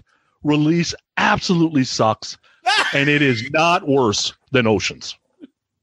I got to tell you, but it's goddamn close. Some of my favorite album review crew Sonny analysis comments is when he bitches about the length of a song, as if you have somewhere to be, that a 9-minute song is going to interfere with your daily operation. Now, that being said, I love this song. And I'll tell you why. And it's the same reason we say it all the time. Long, epic, soaring album closers are things that I love. It's the last song. That's why I love it. Now, I've said this before, and it is stunning to me. It makes zero sense. It defies all logic in concerts. When you go see a band and they open up with Kiss, Detroit Rock City, or whatever, Pearl Jam historically opens with this song, which to me is stunning. I don't understand that. It defies all logic for a band opening. That being said, I love it. I think it's a great epic song. Again, it shows another side of what's going on this album. I think it's funny because Eddie Vedder said about this song, he said, everybody plugged in their guitars and started just tinkling around. He said, I started humming. I started moaning. Then all of a sudden we had a 6-minute song. So I know Sonny's going to be like, yeah, you're right. You started fucking around with your guitar and moaning and you ended up with a fucking 6-minute song, or however long the song is. I love it because I just love those real soaring closing songs on an album. Release was written by all the members of the band for music: Stone Gossard, Jeff Ament, Dave Krusen, Mike McCready, Eddie Vedder. That long droning in the beginning and the build up, and song supposedly about loss, maybe his dead dad. Oh, dear dad. Oh, dead dad. Mm-hmm. The vocals are off the charts. Then they go into the silence, and then they go into I don't know who in alternative rock started this fucking trend of the fucking hidden track shit, but it blew up in the 90s. Okay? Yep. It's not even a song. So that master and slave thing comes on. Boom, doom, boom, doom, boom thing. And it goes on for 10 minutes. So you only had to hear it really once, Sonny. You didn't have to listen to it over again to like, oh, I got to experience it. So the song is really about 4.5, 5 minutes. So it's not that bad. It's not that bad. It's not that bad. Bad. I'm saying about the length. No, least. I know. But it was one of those things when you're in college and you got music playing on your 5-disc change player and you fucking get to this part and you're like, God damn it. Fucking, I have to listen to another 5 minutes of nonsense. Like, God, where's the clicker? Yeah. You know? It's just brutal. But for me, I like the song. Supposedly he didn't really have lyrics and he just started singing things. Oh, like he's trying to act like the words came to him from God or something. Yeah. Zeus, he was like, settle down. He was doing British me. He was doing Joycey. It's a good way to end the album, and it is an album closer. Anywhere else on this album would it work? Exactly. So, Sonny, are you alive? We finished. I'm alive. I'm still alive. We made it. Let's get to the good stuff. Well, any closing thoughts? Yeah, so here's my closing thoughts. The album is emotional and it's sad. If it matters, I like Pearl Jam 100% better than Nirvana. I like Soundgarden, Stone Temple Pilots, and Alice in Chains 100% better than I like Pearl Jam. 11 songs. I think 4 are great, 3 are meh, and 4 are absolute shit. God, that's a rough listen. Because the 4 that are absolute shit is like half the album when it comes down to time-wise. So it's a rough listen. Oh, that's all I got to say. All right. So for me, I know Sonny always talks about, well, not just Sonny, but a lot of people talk about Desert Island discs. For me, and this is not just a nostalgia base, because we have covered albums that have nostalgia base, and there is a lot of nostalgia with this album. But musically, I just love this album. I just love everything about it. I love the songs that rock. I love the guitar work. I like the lyrical content. I like how some of the darker songs are masked by upbeat rock rhythms. And then there's songs like Release and songs like Black. It's just one of my all-time favorite albums. And I just, I'm just glad that I have a show with you guys that allow me to pick albums that I like this one. So I'm thrilled that we finally talked about Pearl Jam. For me, I will add this. Pearl Jam is just a band that I know extremely well. Here's the difference. Like for me, I feel Pearl Jam isn't my band from the era. To Sonny, it would probably seem that it is. But we each had like our own little thing. And there are times that they've all rotated. But, Stone Temple Pilots, Soundgarden, Alice in Chains, Pearl Jam, Nirvana. I was the Nirvana crew guy when we were in college, but I loved Pearl Jam. I didn't have to hate one to like the other. I've always felt, compared to Sonny, obviously, this is my band. But I have a nostalgic feeling because this was the first one of them. This is a CD that was constantly played by me. It was on the 5-disc change player. It's, I don't even know if it's my favorite Pearl Jam album, but it's up there. And for me, it's a part of why I love doing this show, to talk about the memories, to get the flashbacks of when you got into this album. And I'm pumped that Tom picked this. I'm curious to see what the song rankings are, and we're going to get to that next. So, Tom, how do you want to do this order? I mean, it's your album. Yeah, I'll go first. All right. I'm going to go first. Number 11. Yes. Oceans.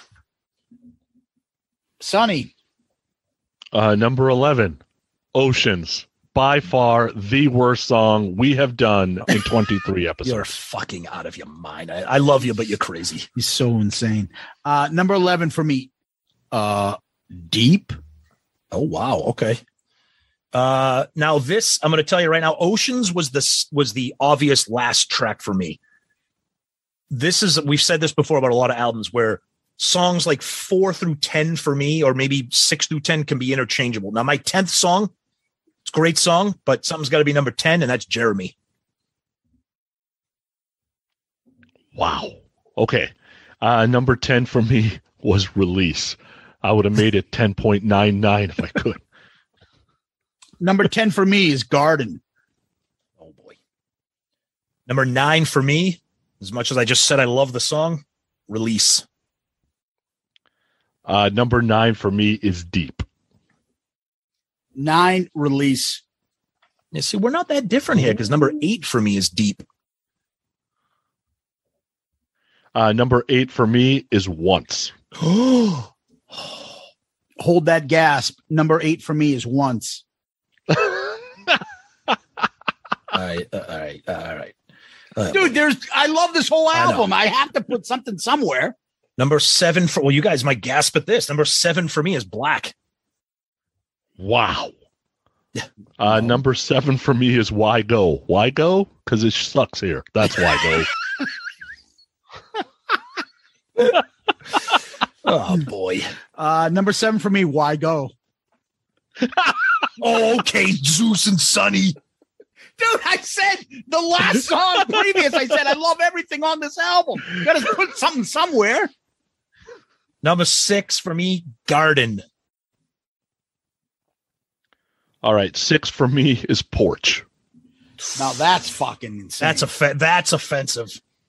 All right, so this is funny. An offensive odor. Yeah, exactly. Exactly. All right, you guys haven't noticed, but I haven't picked this song yet. Number 6 for me, Oceans. Good God.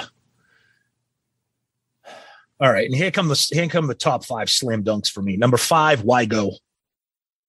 Sonny, tell us why go. Because it's better somewhere else. Number 5 for me is Garden. It was that whole I Will Walk. Yeah, right? yeah, no, that's good. That was what put it there. Yep. Number 5 for me, Black. Wow. The top 5 for me are real tough because they could be shuffled on any given day. Number 4, Once. Number 4 for me is Even Flow. So the next, the last 3, 4, and 5 interchangeable. I really have no idea where I just mix them up. Number 4 for me is Jeremy. Okay. Number 3, Even Flow. Number 3 for me was Alive. Number 3 for me, Alive. Number 2 for me is Porch. Number 2 for me is Jeremy. 2 for me is Even Flow. Number 1, the greatest song with the greatest guitar solo, Alive. Number 1 for me is Black. Wow. Okay. Mount Rushmore grunge song for me, by far, most intense, fucking best guitar, vocals, drums on this album, Porch. Nice. What do we got for an average there? All right. So let me go to number 4 first. So number 4 overall was Black. Tied for number 2 were both Even Flow and Porch, and number 1 was Alive. Because Alive ended up in all of our top 3s. If I knew that, I would have dropped it. Oh, yeah, you should have had your B list and your A list to fuck the rankings. Yeah. Wait a minute. Yeah, because I had Oceans at number 1 before. Yeah, but yeah, whatever. Well, fucking Sonny really hates this. I need to make it number 1. Yeah. All right. Let's go to the ranking of album covers versus the previous 21 albums we've reviewed. All right. So the 21 previous albums that we've done for ARC in chronological order are Appetite for Destruction, Slide It In, OU812, Super Unknown, Pyromania, Load, Peace of Mind, Bon Jovi, Blizzard of Oz, Jar of Flies, Winger, Single Soundtrack, Mechanical Resonance, Odyssey, Hailstorm, Detonator, Highway to Hell, Once Bitten, Look What the Cat Dragged In, Hotel California, and Back for the Attack.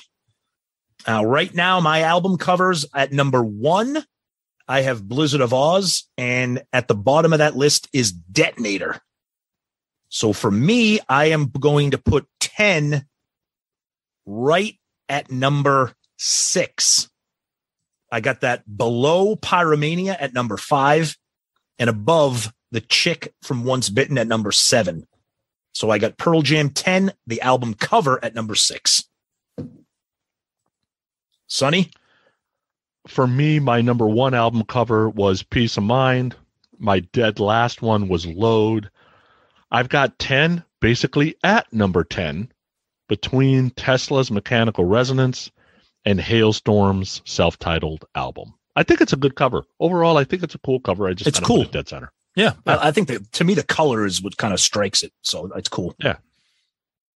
All right. I had Hotel California, which is iconic. Tony, fuck you. I had Load. Tony's taking a beating in this episode. I had Load as number 21 for me, like Sonny.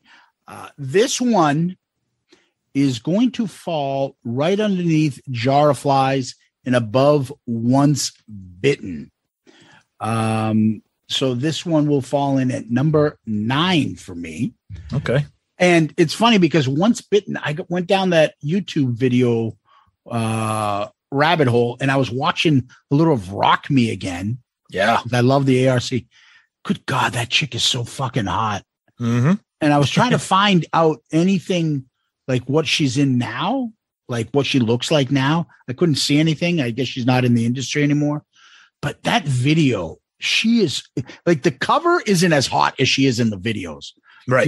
When she's walking out with the spear and the fucking sports bra, the leather skirt. Just what the fuck? Yep. Notice he started with the spear. Spear. She's got a spear gun. She was gonna fucking. She had a thing in her nose. Oh no, she was gonna fucking take a spear gun and shoot fucking Jack Russell's fucking Toucan Sam nose off, because good God, that guy is not an attractive male. No, he's not, but that's okay. We love his music. Yes. Yeah. So that's where I have 10. Let's go to album rankings. Okay. So right now for me at number 1, I have Tesla Mechanical Resonance, and dead last is Look What the Cat Dragged In, Poison. And Pearl Jam 10 is going to take the new crown, number 1, no doubt. 10, number 1. Wow. Yep, by far. This is not just a desert island disc for me. This is like a borderline Mount Rushmore album for me. So 10, number 1 by far. Sonny. All right, so number 1, I have Hailstorm, and dead last for me right now is Load. 10, because of the strengths of the 4 songs that I really like, is better than Load. It's better than Jar of Flies. It's better than Super Unknown. And believe it or not, it is better than Detonator. At number 18 comes 10. And yes, that means I like Hotel California better than 10. I'm just glad that 10 isn't last. I think this whole Jedi mind trick worked on Sonny. He likes Pearl Jam. One more release, and it would have been dead last. They would have had a 12 that said release the aftermath or whatever. That's it. Yeah, I'm not too surprised he put it there. That makes sense. You're not a fan of the grunge albums, are you there, Sonny? No. All right. So number 1 for me was Hotel California. Number 21 was Winger. All right. Where am I putting 10? Whew. God, this is going to be tough. I am going to put 10 at number 6. Underneath Back for the Attack and above Highway to Hell. You have Doc and Back for the Attack better than Pearl Jam 10. Yes. Yes. Yeah. Yeah. 2 different styles of music. Yeah, shit. But I mean, I love them all. I love the whole album. No, I know. There's nothing on Back for the Attack that I don't love. And really nothing that I don't like on Pearl Jam. Oh, I got you. The thing about Back for the Attack is there's 3 or 4 songs that I don't change. I turn up. On 10, so much fatigue right now that there's 2, Even Flow and Porch. Yep. Everything else, it depends on my mood. But I love the songs. It's just like the same thing we talk about. Detroit Rock City comes in, Love Gun comes on. But if you really want to put on the headphones and listen to Love Gun, you're like, fuck, this song does rock. Yep. But, in the car, you're like, fucking give me something else. I want to hear something new. Yep. So Back for the Attack is ahead of it, but it's number 6 for me. Look at the albums it's ahead of, So I hear you. Yep. Yeah. So that wraps up the album. It certainly does. Yep. You know what we go to next? It's this. Rock Hard. So continuing my love of rock documentaries, this one is about a band that I never really get to talk about because I'll be honest with you, I don't know if anybody out there even likes them the way that I do. And that is Lynyrd Skynyrd. I fucking love that band. And we never get to really talk about them. Who knows? Maybe down the road I'll pull out a Skynyrd album for ARC. But there is a documentary that came out a few years ago that I missed, but it just dropped on Netflix recently called If I Leave Here Tomorrow. Authorized documentary about the history of the band. Came out in 2018. It's about an hour and a half long. And it is just fantastic. I mean, even if you are really not a fan of Skynyrd, if you are, I can't recommend it more highly. It has archival footage. It has interviews with the surviving members of the band now. Skynyrd's still touring. They just played here in Massachusetts a few days ago. So it tells the history of the band, how they got their start, how they got their name. And one of the things that I learned that I did not know about was that the plane crash that killed their lead singer, Ronnie Van Zant, that there were survivors on that plane, that plane crashed. And they actually speak with the band members who survived and told the story of the plane crash and how they survived and what happened. And it was just brutal stuff, but just really, really excellent stuff about the band. Just a bunch of regular guys who just hooked up and wrote songs about the friggin' shit that they know. And it's really cool too, because speaking of guitar solos, the documentary ends with a live performance of them doing the solo to Freebird. And I know Freebird, you talk about fatigue, but that solo is fucking mind blowing. And that's how the documentary ends. So it's on Netflix now. If I Leave Here Tomorrow, the story of Lynyrd Skynyrd. Very, very awesome stuff if you're into band histories. Sonny, what do you got, buddy?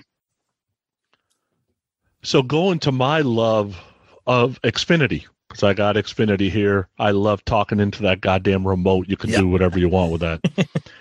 So I've got like 315 movies saved. Some I'll watch by myself, some I'll watch with Nicole. And then I've got a bunch of porn. I've got a bunch of TV show series that some I've seen before, some I haven't. Like I got Yellowstone saved, right? That kind of stuff. But I found this one called Pitch, and it was from Fox. It only lasted one season. Is that the fat from singer? 2016. No. That's Pitch Perfect. The fat blonde English woman. No. This is just called Pitch. Okay. So basically, like I said, it lasted one season on Fox, ran in 2016. The series is about a young woman pitcher who is the first one to play in the major leagues, and she's playing for the San Diego Padres. So it's about the pressures of being famous, right? She's the Jackie Robinson of female, baseball players. She's trying to fit in with her male teammates. She's trying to get taken seriously. The failure of sports, stuff that comes out from the background, her family life. They connected all of this stuff. It's amazing that this thing didn't take off because honestly, it's done really well. There's 10 episodes. There's 5 actors and actresses. 4 you've probably heard of, but the main character you have not. And the main character, her name is Kylie Bunbury. She is an African-American, very attractive actress. She hasn't been in much else, relatively new.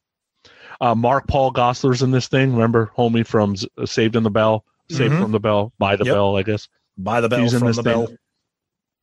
Mark Consuelos, who is Lodge on Riverdale, if you watch Riverdale. Dan Lauria, who was the dad in the Wonder Years. And Allie Larder, who she's been in Heroes. She's been in the Resident Evil. Yeah, she's kind of the agent to Kylie. Okay. It's like I said, it's done really well. It's very like my daughters could watch this because it was a Fox show, right? So there's no really craziness going on in there. It's not a bunch of nude stuff, blah, blah, blah. I'm telling you, the first episode's what had me hooked because I actually choked up at the first episode. And I'm not a guy that has like a super warm heart. And if it can get me fluttering my eyes, I'm like, damn, dude, this thing. So it's worth the watch, especially if you have daughters. And if you got teenage daughters, they would really enjoy this. There you go. Now, what's it on? Where can you find? Is there any streaming service or is it just Xfinity on demand? I'm watching it on Tubi. So Xfinity allows you to do Amazon, Netflix, Tubi, Hulu, all of it. And it's on Tubi right now. Tubi's great. Okay, cool. Nice. Yeah. All right. So for me, I threw it out before the episode. You're like, why don't you just do that? I'm like, okay, I will. So I was a big fan of this movie when I was younger. I'm a big Elvis fan, as you guys all know. I would probably maybe put Elvis first of everything, believe it or not. No, I'm not doing an Elvis podcast. Fucking, that would be the amount of research and the shit you would have to do to do. Oh, God. I'm not fucking dealing with that shit. Well, anyways, when I was in high school, there was a movie that came out in 1988 called Heartbreak Hotel. And it started David Keith and Tuesday Weld. Tuesday Weld was actually in an Elvis movie in the 60s. And so in this movie, it's kind of one of those fantasy movies. The kid that was, I don't know what other movies he's been in, but I've seen him in a bunch of shit. I think he was on the Ferris Bueller TV show, Charlie Schlatter. And he was in that fucking awful Change Roles with George Byrne. What was that movie again? 18 again. Yes, there you go. Yeah. Remember when those were big things? He was in that. Well, anyways, he plays a movie. His mom loves Elvis. It's taking place in 1972. So at this point, Elvis is, Vegas Elvis. And his mom is going through a difficult period in her life, but she's a big Elvis fan. Her boyfriend beats her up. And so he's like, Elvis is playing in town tonight. So maybe if I can get Elvis to come to my house and talk to my mom. So him and his friends, they're in a little rock band that is into Alice Cooper. And so I watched this movie with my daughter, and I was just joking that me and Tom just saw Alice Cooper. So this is 72. They hatch a fucking hairband scheme to kidnap Elvis, to bring him home so he can cheer up his mom and date his mom. Long story short, obviously somehow Elvis gets to his mom, and there's all sorts of adventures and teaching about rock and roll, and Elvis and them trying to tell Elvis he's out of touch and he's got to get back to being a badass rock and roller.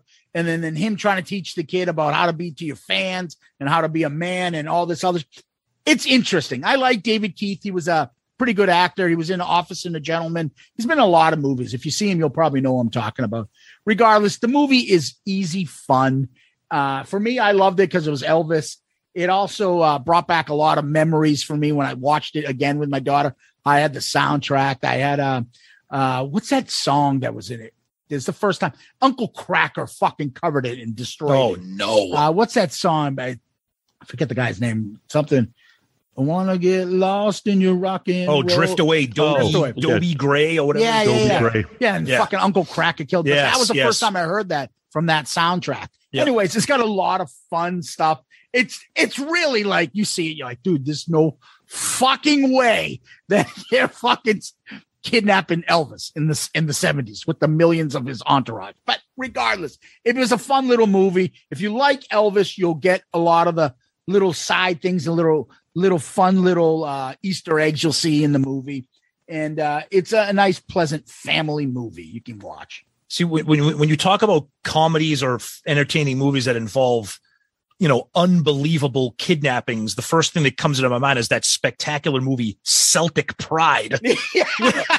I love that movie. Oh my God. Fucking movie. Beantown, baby, Beantown. Dude, that is so ridiculous. They kidnap Damon Wayne so he can't play in the finals. Movie. Oh yeah. Kind of like, kidnapping Elvis. That's what I mean. So he can go on a date with your mom in the 70s at his height in popularity. Oh, that's great. The movie's got some great fun, Elvis little things. If you like Elvis and stuff, you'll enjoy the movie. It's nice and fun and easy. Cool. And it's a great thing about rock and roll, and the true, really, that part of it is really cool, and it transcends and works. Cool. So, Damon Wayans. What do you think? I wore a diaper here?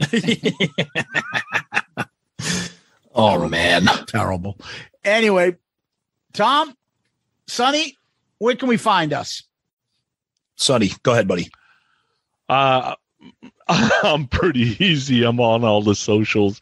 GrowingUpRock.com is probably the easiest way to find Growing Up Rock. And then Podcast Rock City, we're live most Sundays, 5 p.m. Eastern, which I believe we will be live today. So, Tom, how about us? Yeah, so Shout It Out Loudcast. So if this is your first time hearing us, we are an all Kiss podcast. We drop new Kiss-related episodes every Saturday, and then we do these album review crew episodes once a month, usually at the end of each month.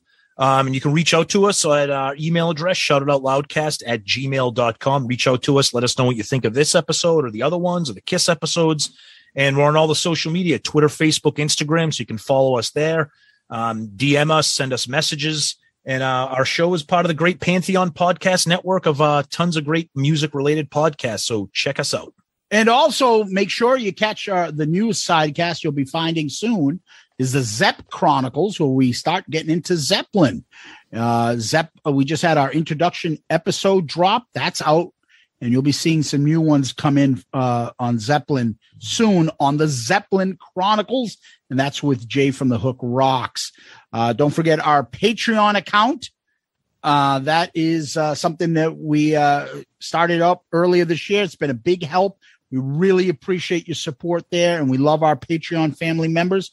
check it out. You can find it on the app at patreon.com or in the episode notes.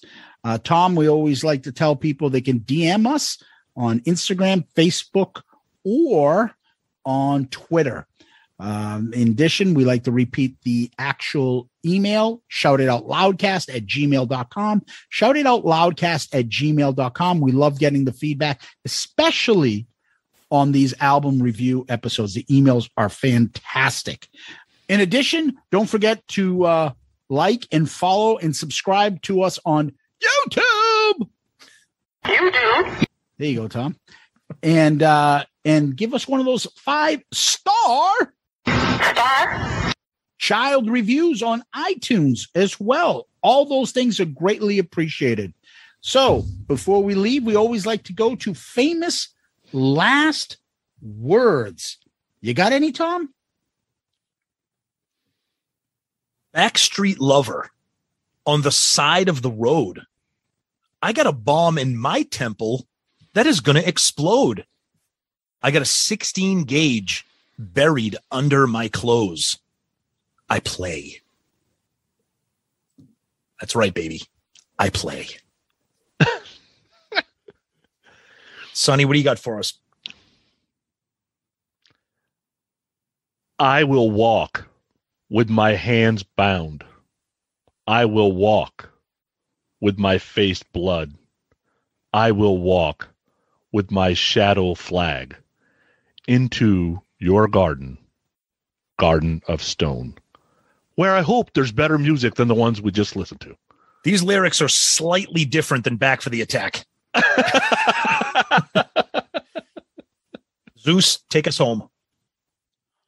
All the bills go by and the initiatives are taken up. By the middle, there ain't going to be any middle anymore. And the cross I'm bearing. Home ain't indicative of my place. Left the porch, left the porch. Yeah, that is Poison-like lyrics. That's a little different than Jimmy's Bar and Grill. Yes. Tom, thank you. Sonny, thank you. Loudcasters, Kiss Army. Much appreciated. We love you. Always a great time. Love Sunday mornings with you. We got to figure it out on football season. Agreed. Guys, thank you so much. Love talking Pearl Jam. Sonny, I'm happy that your album wasn't dead last. Thanks for joining us, as always, and thank you, everybody out there listening. Can't wait to hear what you guys think of this album. Zeus, my friend, thank you, as always. The soft prejudice of low expectations. There you go. I like it. Well said. Yeah. Again, sorry, Sonny. We started at 10 o'clock. I didn't know. Peace out, Girl Scout.